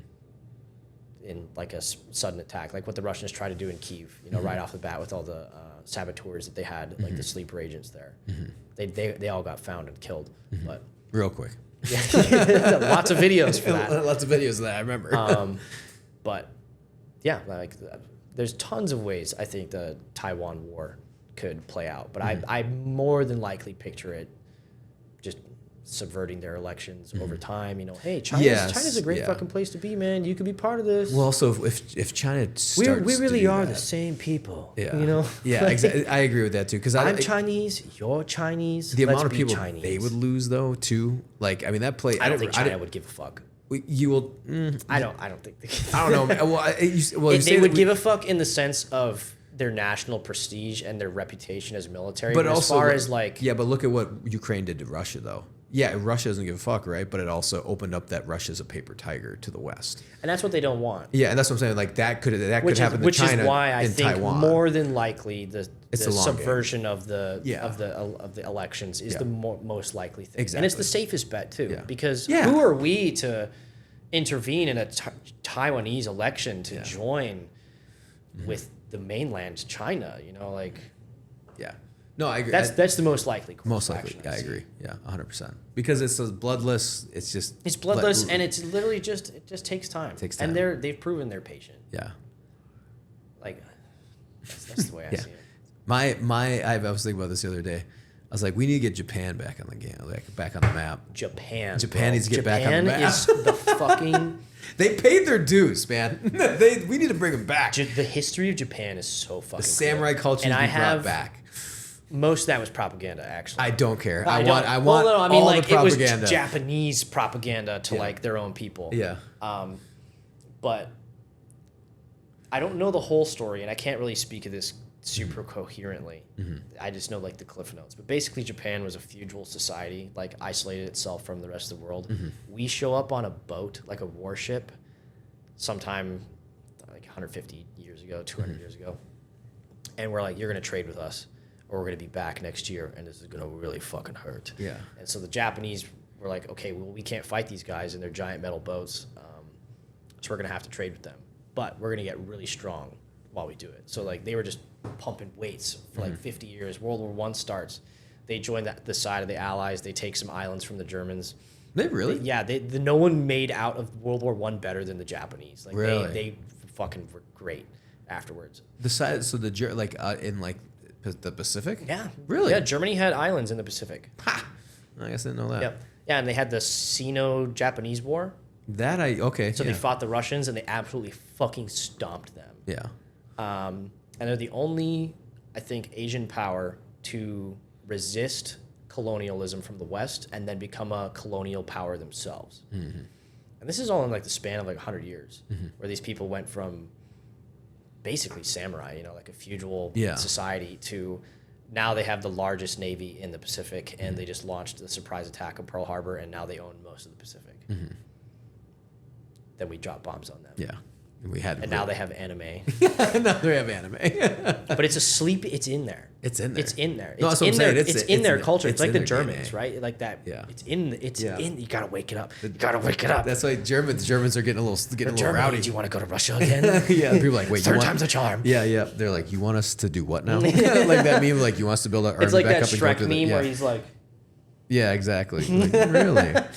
Are you sure? Dude, we're gonna write this. Like, we're gonna write this down. Are now. you sure? Are you sure? We're gonna write this down on paper that you want us to build our army back up and head east. Yeah. No, I'm like, let's get Japan back in the game, man. Because they that are would be awesome. Because you know, like ruthless. 10 years from now, they'd have like fucking Oh, Gundams. that'd be amazing. Oh yeah, Gundams. the culture too. Fuck drone, I have Gundam. Yeah, exactly. Gone. And they would just like they'd somehow integrate the samurai sword into their weapon. I'm Yes. just like I'm on They'd board. have to. I'd have to. A Gundam with a giant superheated samurai sword that You shoots imagine how lightning. cool their fucking low cut helmets would look with like some fucking, like the rail, but then the rail And then has it's got the the Yeah. like the white bandana with the Yeah. rising sun Oh, on it. that'd be sick. Dude, that'd be so cool. Speaking of which, oh my Okay. gosh, I can't believe I forgot to tell you this. So I got in contact with the Asian Volunteer Oh, Corps. you were talking about yes. So there's a good possibility that 100% we could do interviews there Mm-hmm. and a range day with them, but also maybe a cool little embed with a bunch of Japanese and Chinese and Taiwanese and Filipino Mm-hmm. and Vietnamese, whatever else is over there that's in the Asian Volunteer Corps. That's awesome. They're cool guys. They've done some assaults, or they kind of like Yeah, just I don't know if I can say which direction they've been fighting in, but they've been Okay. fighting. really. And it's super fucking cool. Dude, It's just the thought that like there's Yeah. like Japanese guys out there with like flags in their backpacks. Oh, dude, you just- know they have like the rising sun flag. Yeah. They're like, we're bringing back, baby. They need to put speakers on their FPV drones that just Yeah. scream like "Kamikaze, Banzai!" as it's Yeah. coming in. Just fucking like what? Just bam. Yeah. Did that drone dude. just say "Banzai"? That'd be nuts. No, I just think it would be so cool to have them back in the game, especially as like because they're 100% Western. Like dude, Oh, they're like our best massive friends. ally. Like they're just. I don't like, think anyone is a bigger fan of the United States than Japan is. Yeah, exactly. Have you seen the interactions on the internet between it was like a big thing on Yeah. like Reddit and TikTok a couple months ago, was Japanese people and Americans like discovering each other on the internet and realizing we're legit like best friends. Yeah. Because like the cultures like lined up because like, oh, we like our steaks like big and cooked. And they're Yeah. like, oh, we like ours like thinly sliced, and but that is so cool that Yeah, you yeah. like those big steaks. Like, it's just stuff like that. Like these interactions online is so cool seeing like Japanese people Yeah. just love Americans. And well, they go hard too, man. It's like they kind of need that. I don't know. Everyone's like, they apparently have some birth rate problems. Like, dude, just get that masculinity back, man. Just like get that military going, dude. You're gonna find they your are pride real having quick. You know what I mean? birth- It's an aging population. It's Yeah. the same with Russia. Yeah. Like Russia is an aging population. Like they're shrinking every year. They Yeah. won't, unless they plan on importing tons of people from like Pakistan. That's why I say you just get that military service. You pump out a few kids per family. Just like, dude, just bring it back. Just bring it back. Just get some pride back in that. Chinese Imperial Fleet or the Japanese Imperial Fleet. That'd be nuts. It'd be dope in like 20 years. They're just like, yo, our tier 1 dudes are fire. You know, they're just going around the world just The fucking Japanese shit zero, up. the Japanese 01. Yeah, exactly. Yeah, they're just like, we're like, all right, we'll let it fly. That'd be so cool. That would be dope. That'd be cool. Like, because they kind of have a military, right? It's like, Yes, they don't. Pretty so neutered, though. It's yeah, but Yeah. they're spending a lot more money on it now because of Russia and China. They're definitely not fans of either. yeah. Yeah, they're kind of like in this weird neutral zone that, like, I don't know if China gives a shit about them, but they could also be a threat. You know, if that makes sense? China, from my experience in Vietnam, talking to Vietnamese people there and Yeah. Japanese people and Chinese people, there's plenty of tourists from everywhere. Yeah. Is they all hate each other. Oh, okay. So it's not necessarily that the Japanese hate the Vietnamese, Yeah. but the Vietnamese hate the Japanese because of the occupation, and the Vietnamese hate the Chinese too. And then the Chinese are just like, we want friends with everyone. Yeah. And then they're just like, Yeah. one of those like, Yeah, we know what's going on. Yeah, yeah. Yeah. We're subverting you. yeah. Yeah, that's what it was. Yeah. But that talking with the Asian fighters would be Yeah, sick. I'm legit. That's probably the most exciting project to have for this Yeah. next trip over there. Yeah. That's just picturing Asians Mm-hmm. in the trenches of Eastern Ukraine is not something Yeah. It was not in my bingo card. No. for this war. Well, neither was North Koreans, but Yeah. here we are. I hope they bayonet too. I hope they fucking they're, you know. Yeah, not like the dinky modern ones either. Yeah. Like I want those like 2.5 foot, 3 Yeah. foot long ones they had on the Arasakas Yeah. in World War II. Yeah, like fixed bayonet. And there's Yeah.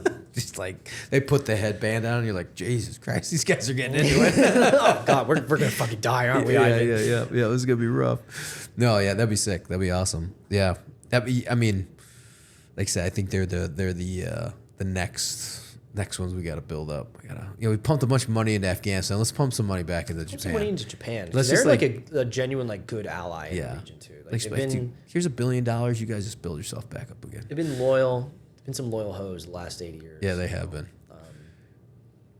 Which is crazy Yeah, because like we conquered them and occupied them.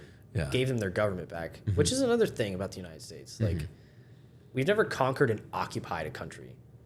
no, we Not that I'm haven't. aware of. Like we Yeah. went to Europe to liberate it, Yeah. gave the countries back to their governments. What did the Soviet Union do? Yeah, Not that. not that. Yeah. Well, it's like even when people talk about Afghanistan, it's like we did not occupy Afghanistan. We kept our outposts and tried to help manage it, but it was never an occupation. You know, same with like Iraq. You're like, well, the war is like. No, these are outposts. Like we never tried to be like colonial. We are the rulers of Iraq. Exactly, like that. And we've never done that. They still have their own laws and everything. It's not like Yeah, Russia in Ukraine. yeah, exactly. So I think Liberators, as Yeah. they're saying. Yeah. So Bullshit. I'm with you. Yeah, like it's. Yeah, I would let's pump the Japanese up. Give them some. Yeah, time. I'm all for it. Yeah.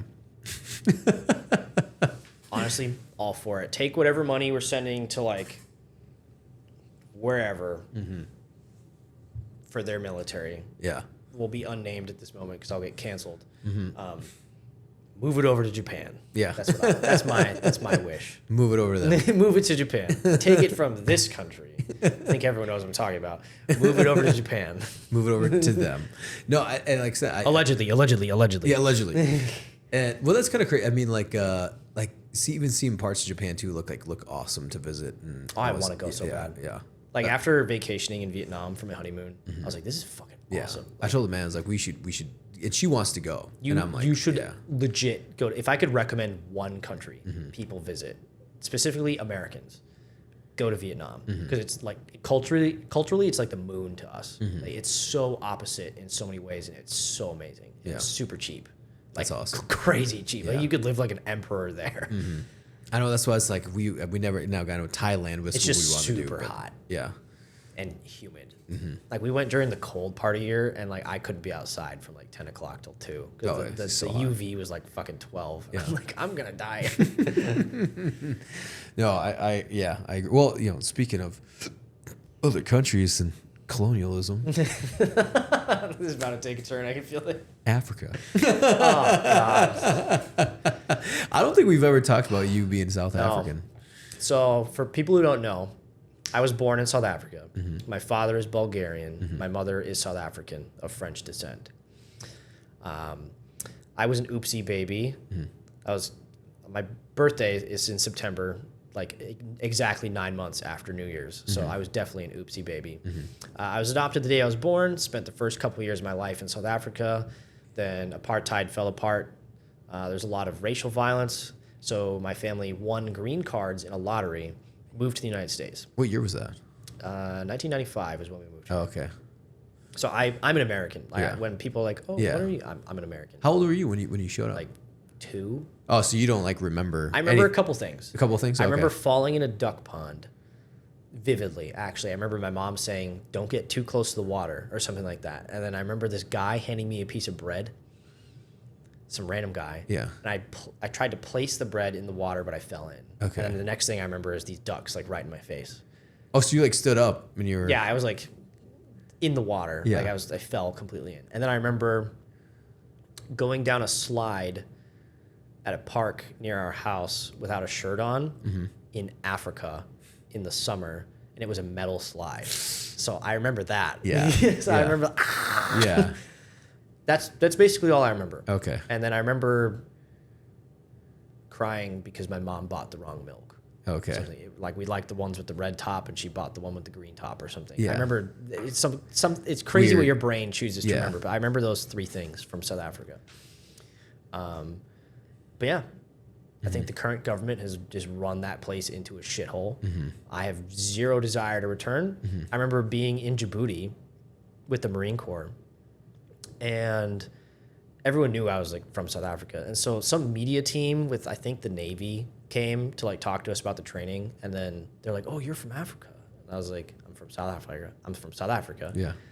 And they're like, "How does it feel to be home?" I'm like, the fuck are you talking about? yeah. Like, I'm from South Africa, like on the opposite end of this continent. Like, Yeah.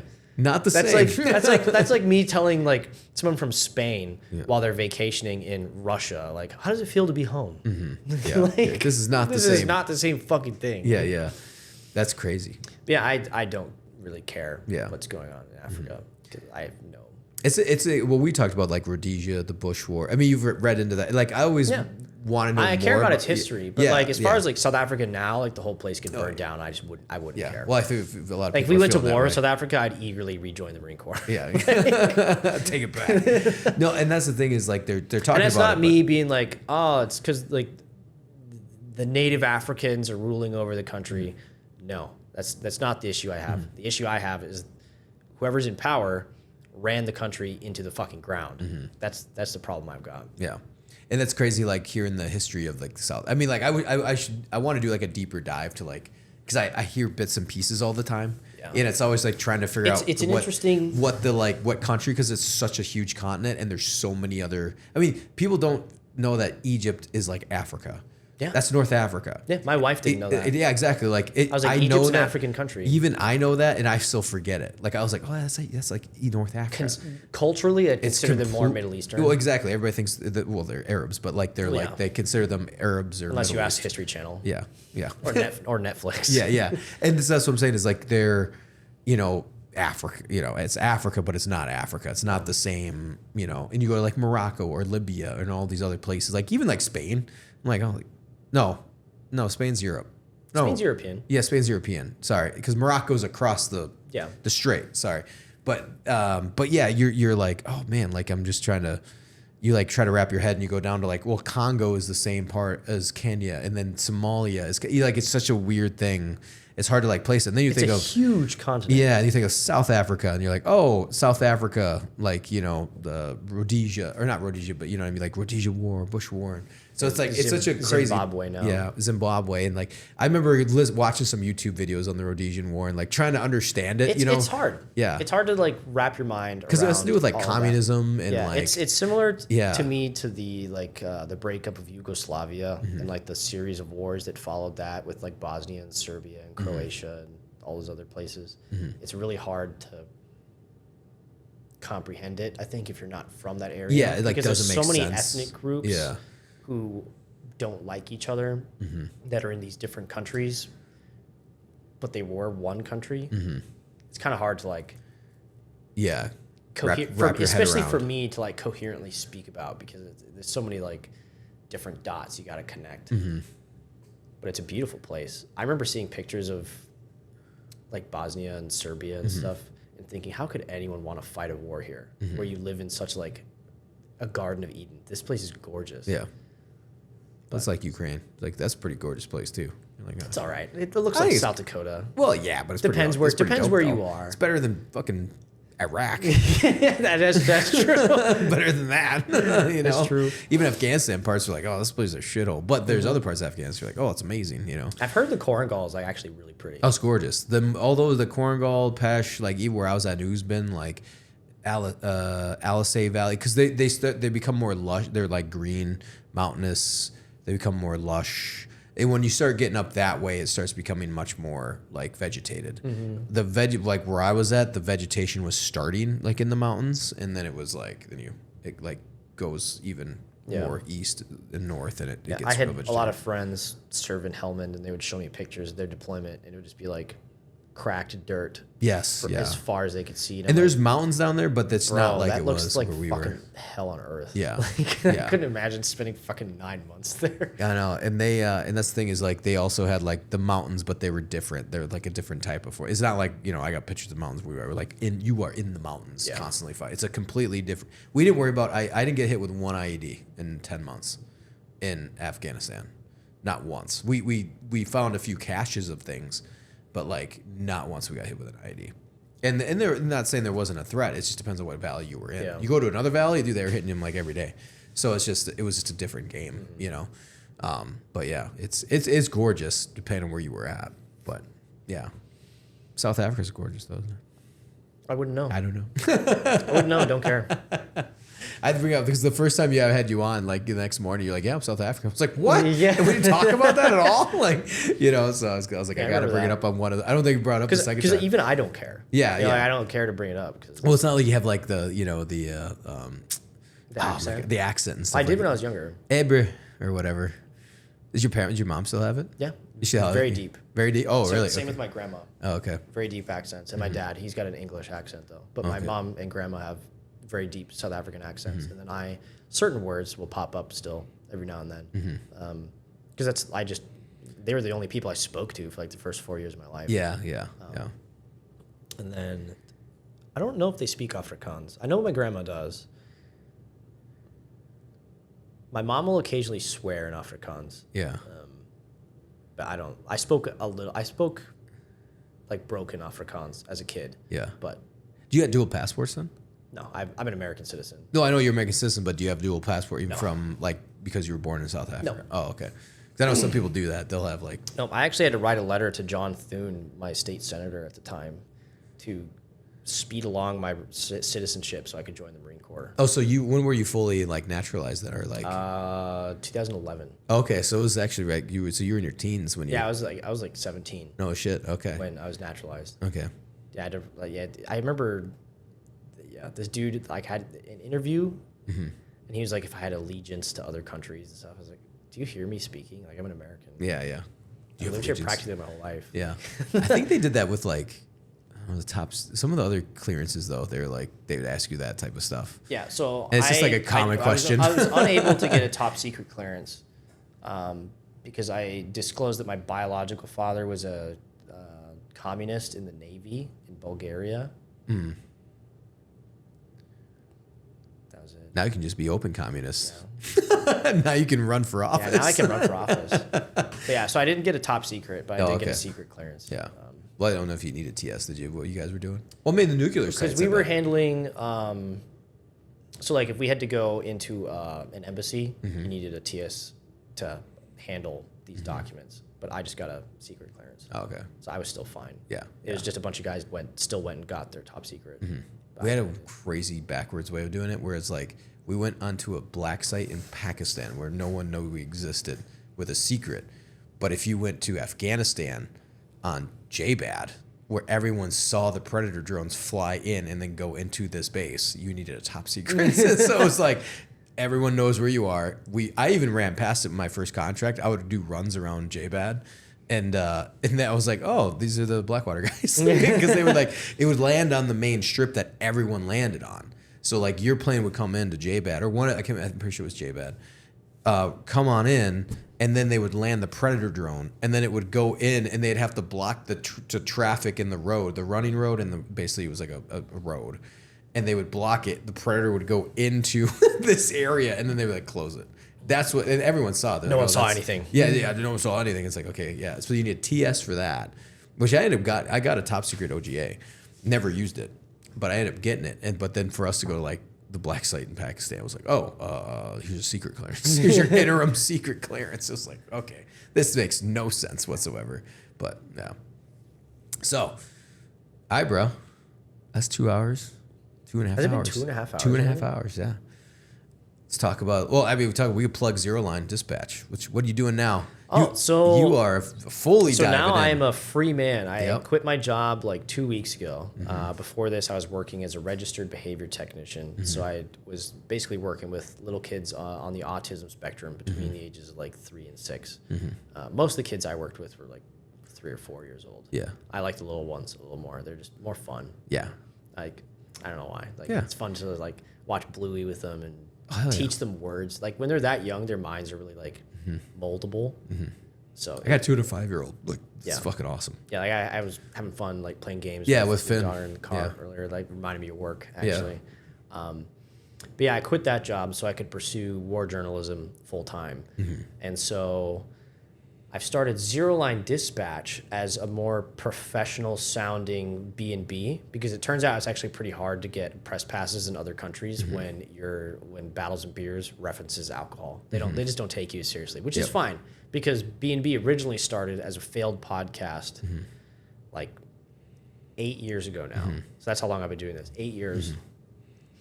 And it turns out starting a podcast with 5 guys from 5 different states, getting them all on at the same time, having microphones work is fucking impossible. So yeah, that quit. So I stuck with B&B, grew to what it is now. And yeah, I just decided to burn the boats, figured out if I want to do this, I've got to like literally back myself into a corner where there's nowhere to go but to succeed. Which is pretty risky because like I'm kind of risking like the ruin of my family. You're pretty calculated though. You'll be all right. But you know, I've thought about this for like literally years at this point. I think we'll be okay, and if not, then like more than likely flourish in this. Yeah, so I do Zero Line Dispatch now. It's like a backup page on Instagram, and then slowly over like the next year, I'll be transitioning over to that entirely. So like all the channels will be renamed Zero Line Dispatch. I'll probably keep one as B&B. Yeah, you should keep one as B&B for sure. Because I think that like you've done the books.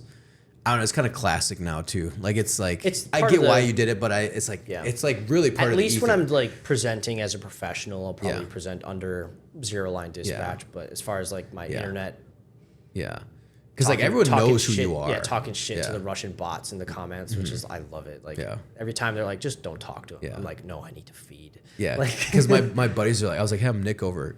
He runs Battles and Beers. Is like, oh, you know, like because everyone know. I mean, it's a big account. Like a lot of people know it. I think it's 650,000 across all the different platforms. Yeah, now, exactly. Which is crazy to think about. And your YouTube channel, like you know, like and I've restarted YouTube last week. I've already regained all the followers I lost in like the last year of not posting at all because I had a video editor just disappear on me, and I had to put a lot of faith and trust in him, and that just kind of like killed my motivation to do YouTube. But yeah, so I'm just like sitting on tons of footage from Ukraine that I'm going to be slowly uploading to YouTube a little bit at a time. But yeah, telling the war stories. Got a bright future ahead. Yeah, man. Hopefully. Got Patreon. You got to plug that. Yeah, I got a Patreon now too. I think it's Battles and Beers or something. I don't know. I'll send you all the links for this afterwards. I'm terrible at plugging myself. Well, yeah. If you all know Battles and Beers, I mean, you're gonna drive the podcast. Like, it's not me that drives you. When you're on, it's like, oh, it's people like, let's go look. Let's go watch. You know. Please sub to my Patreon so I don't starve to death.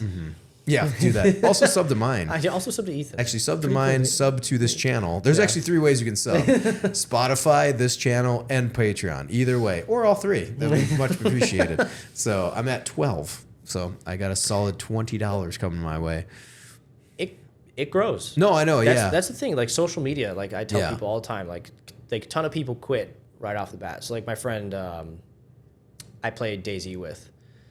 Huge gamer. Play a lot of DayZ. Started a DayZ channel. Of like just game recordings of us playing and like just murdering people on there. And I told him like when he started this, like just because you're under like 100 followers for like 6 months, you gotta plug through it, man. Just get a repertoire of videos up there. The followers will come eventually. You just got to be consistent with it. You gotta fight for yourself. You know, like I've been doing this for 8 years and finally went full time. You know, like it's a dream come true for me. You just gotta plug away.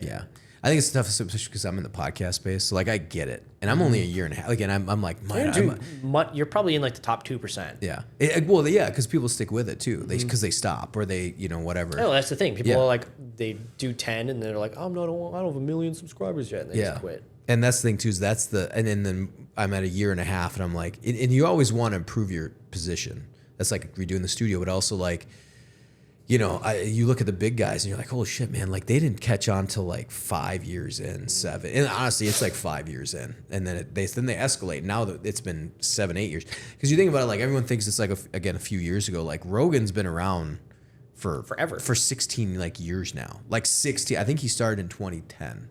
No, I think it was even before that. It might have been like 09. Yeah. Like he's talked about it. And no one was doing it. And then some of the others started in 2015, 16. Then it was like 17, it kind of became starting a thing, 18, 19. Then COVID hit, everyone has a podcast. Then it's about survive, who's who. Now it's like everyone's doing podcasts, but it's like they start and quit. So celebrities are doing them now. Yeah. With like actors on actors, and it's like it's kind of cool, but you're also like I don't care for those. Exactly, but now it's like But it's not my Yeah. not my thing. well, it's kind of cool because you listen to it, but then now it kind of takes away from the allure a bit, and it's also like, and they're clearly doing the promote, but you're like, oh, this is kind of cool information, but it's there's some cool insight if you're into that, but also like it's funny because then it's like you see other podcasts, nobody knows who the hell these are, and they're like major, they're like way bigger than those podcasts, you know. So there's niches, and it's you don't want to be frustrated with it, you know. But like you've done really well on YouTube already.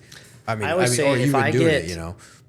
10 to 20 subscribers on any of my platforms in a day, that's a success. That's a good solid success. That's a like as long as you're not bleeding, because like I think in a month on Instagram I have probably 3,000 people unfollow me, but then I have like 4,500 on average follow me, so I'm like a 1,500 increase in a month. Yeah, that's actually really good. So like that's good. Yep. Yeah, and like in consistency, and also having a plan, and what are you going to put in the effort in? Because it's not you're going 100%, and you've Well, know, for me, I started with 0 plan. Yeah. I was like, oh, I'm really gonna post this. Yeah. What I'm saying is like, you know, like if you like for me with the podcast, it's like, okay, this is a 5-year commitment. We're doing this. We're doing, you know, put in the effort. I'm flying people in. That does help, but it's not a guarantee. That alone you know? sets you apart. It does. It sets you apart because most people will just zoom in, and I have a really hard time watching stuff. Yes, that same. is zoomed in. I don't know why. And there's guys that do it, by the way, that have good channels. Fantastic. Like Preston Stewart, for example, when he does interviews with me. Yeah. But he's not really podcasting. He's not a podcaster though. Yeah. He's on his own planet. He's on his own planet doing Preston Stewart stuff. Yeah, I can't get killing it. I was like, I just want him to come up. Like, I want him to come to the studio. He's like, oh man, it's so hard. I'm like, I'll fly you for a turn and burn. I'm like, you probably lose a bunch of money just coming to my place for a day. I was like, Nashville, I can get you in and out. I love Preston so much. I know he's such awesome. A pleasant guy. Oh, he is. To talk to, and right when I was getting started with YouTube, like 2 years ago, I had expressed my frustrations with it to him, and he called me. Yeah. And gave me like a rundown of like how to do it, like really calm me down. Yeah. Yeah, he was just awesome, dude. Yeah, he's great. Does a ton of fundraising stuff for Ukraine. Oh, he's just time. a solid guy. Yeah, he is. He's awesome. I Yeah, love Preston. Yeah, it's cool. It's like when I talked to him, he's like, "Oh my god," it's like, "Thanks for having me on." I was like, well, "Thank you for coming on," you know, or like even like going to fly out to see him, be like, "Yeah, dude." Yeah, like him and Kagan Dunlap are probably the only like really big personalities who I genuinely like really enjoy. I don't watch Kagan. I think I like People Preston gripe more. about him all the time because like he never takes a solid stance one way or another, but that's not his point. Yeah. And he and I've had like phone calls like off the record and stuff, and he's just a nice guy, man. Yeah, He'll text me out of the blue randomly to be like, "Hey man, how you doing? It's been a while since I checked in." That's cool. Yeah. And it's like, yeah. I've got dudes I served with for like 6 years who don't do that, you know. And Kagan's just a dude I've only ever talked to online. Yeah, he's a nice guy too. Yeah. No, that's cool. Like I said, that's why Tim Kennedy never checked in on me. Tim never checked on me either. Have you checked in on Tim Kennedy? Yeah, well, have you checked on Tim? Have you checked on him? Yeah, full circle. Maybe I'm the problem. We started with Tim Kennedy and we end on Tim Kennedy. All right, bro. Well, thanks for coming on. It was awesome having you up. I'm pumped. You're gonna be up a lot more. You're freelancing. I've got a lot. You got a lot more time. Now. I'm like, you might be seeing Nick Laidlaw a little, but once a month. Make sure to. Is this which channel is this going on? So this will be Into the Breach, and this is gonna go. So make sure to check out Breaching with the Boys. Yes, that's our little joint project that we're doing. That's right. It's super fun. It's similar to this. Yep. So when we get to it. Yeah, when we get to it, we've both been busy the last month. Yeah, exactly. That's real busy. That's when Ethan is a little stressed. I call up Nick. I go, "Can we push it to next week?" Because I am swamped. But yeah, we got Breaching with the Boys, so go check out that channel. It was the thing. I was like, we should do one of those today too, and I was like, no, we're gonna do one because I am emotionally taxed right now, just psychologically taxed. But yeah, go check out Breaching with the Boys. So that'll probably come out next week.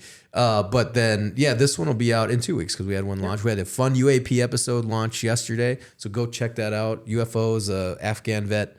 Saw UAP on post, and it's actually a great story. And then he goes deep into the Bible and also stuff. I gotta tell you my ghost stories. Oh man, do you want to come up for Halloween? Yeah. Or should I tell you it for now? You gonna tell me now? Up to you. Up to you. Because there's Oktoberfest too. There's Oktoberfest, yeah. And that would be in Completely September, so we could do one like that weekend. Yeah, completely up to you. Let's save for that. Okay, Let's save. I've for got that. 3 really good ghost All stories. right, 3 good. Remember those because yeah. Let's do that. Let's save for that. Okay. All right, bro. Thanks for coming on. Absolutely. Good Love to see you. Awesome.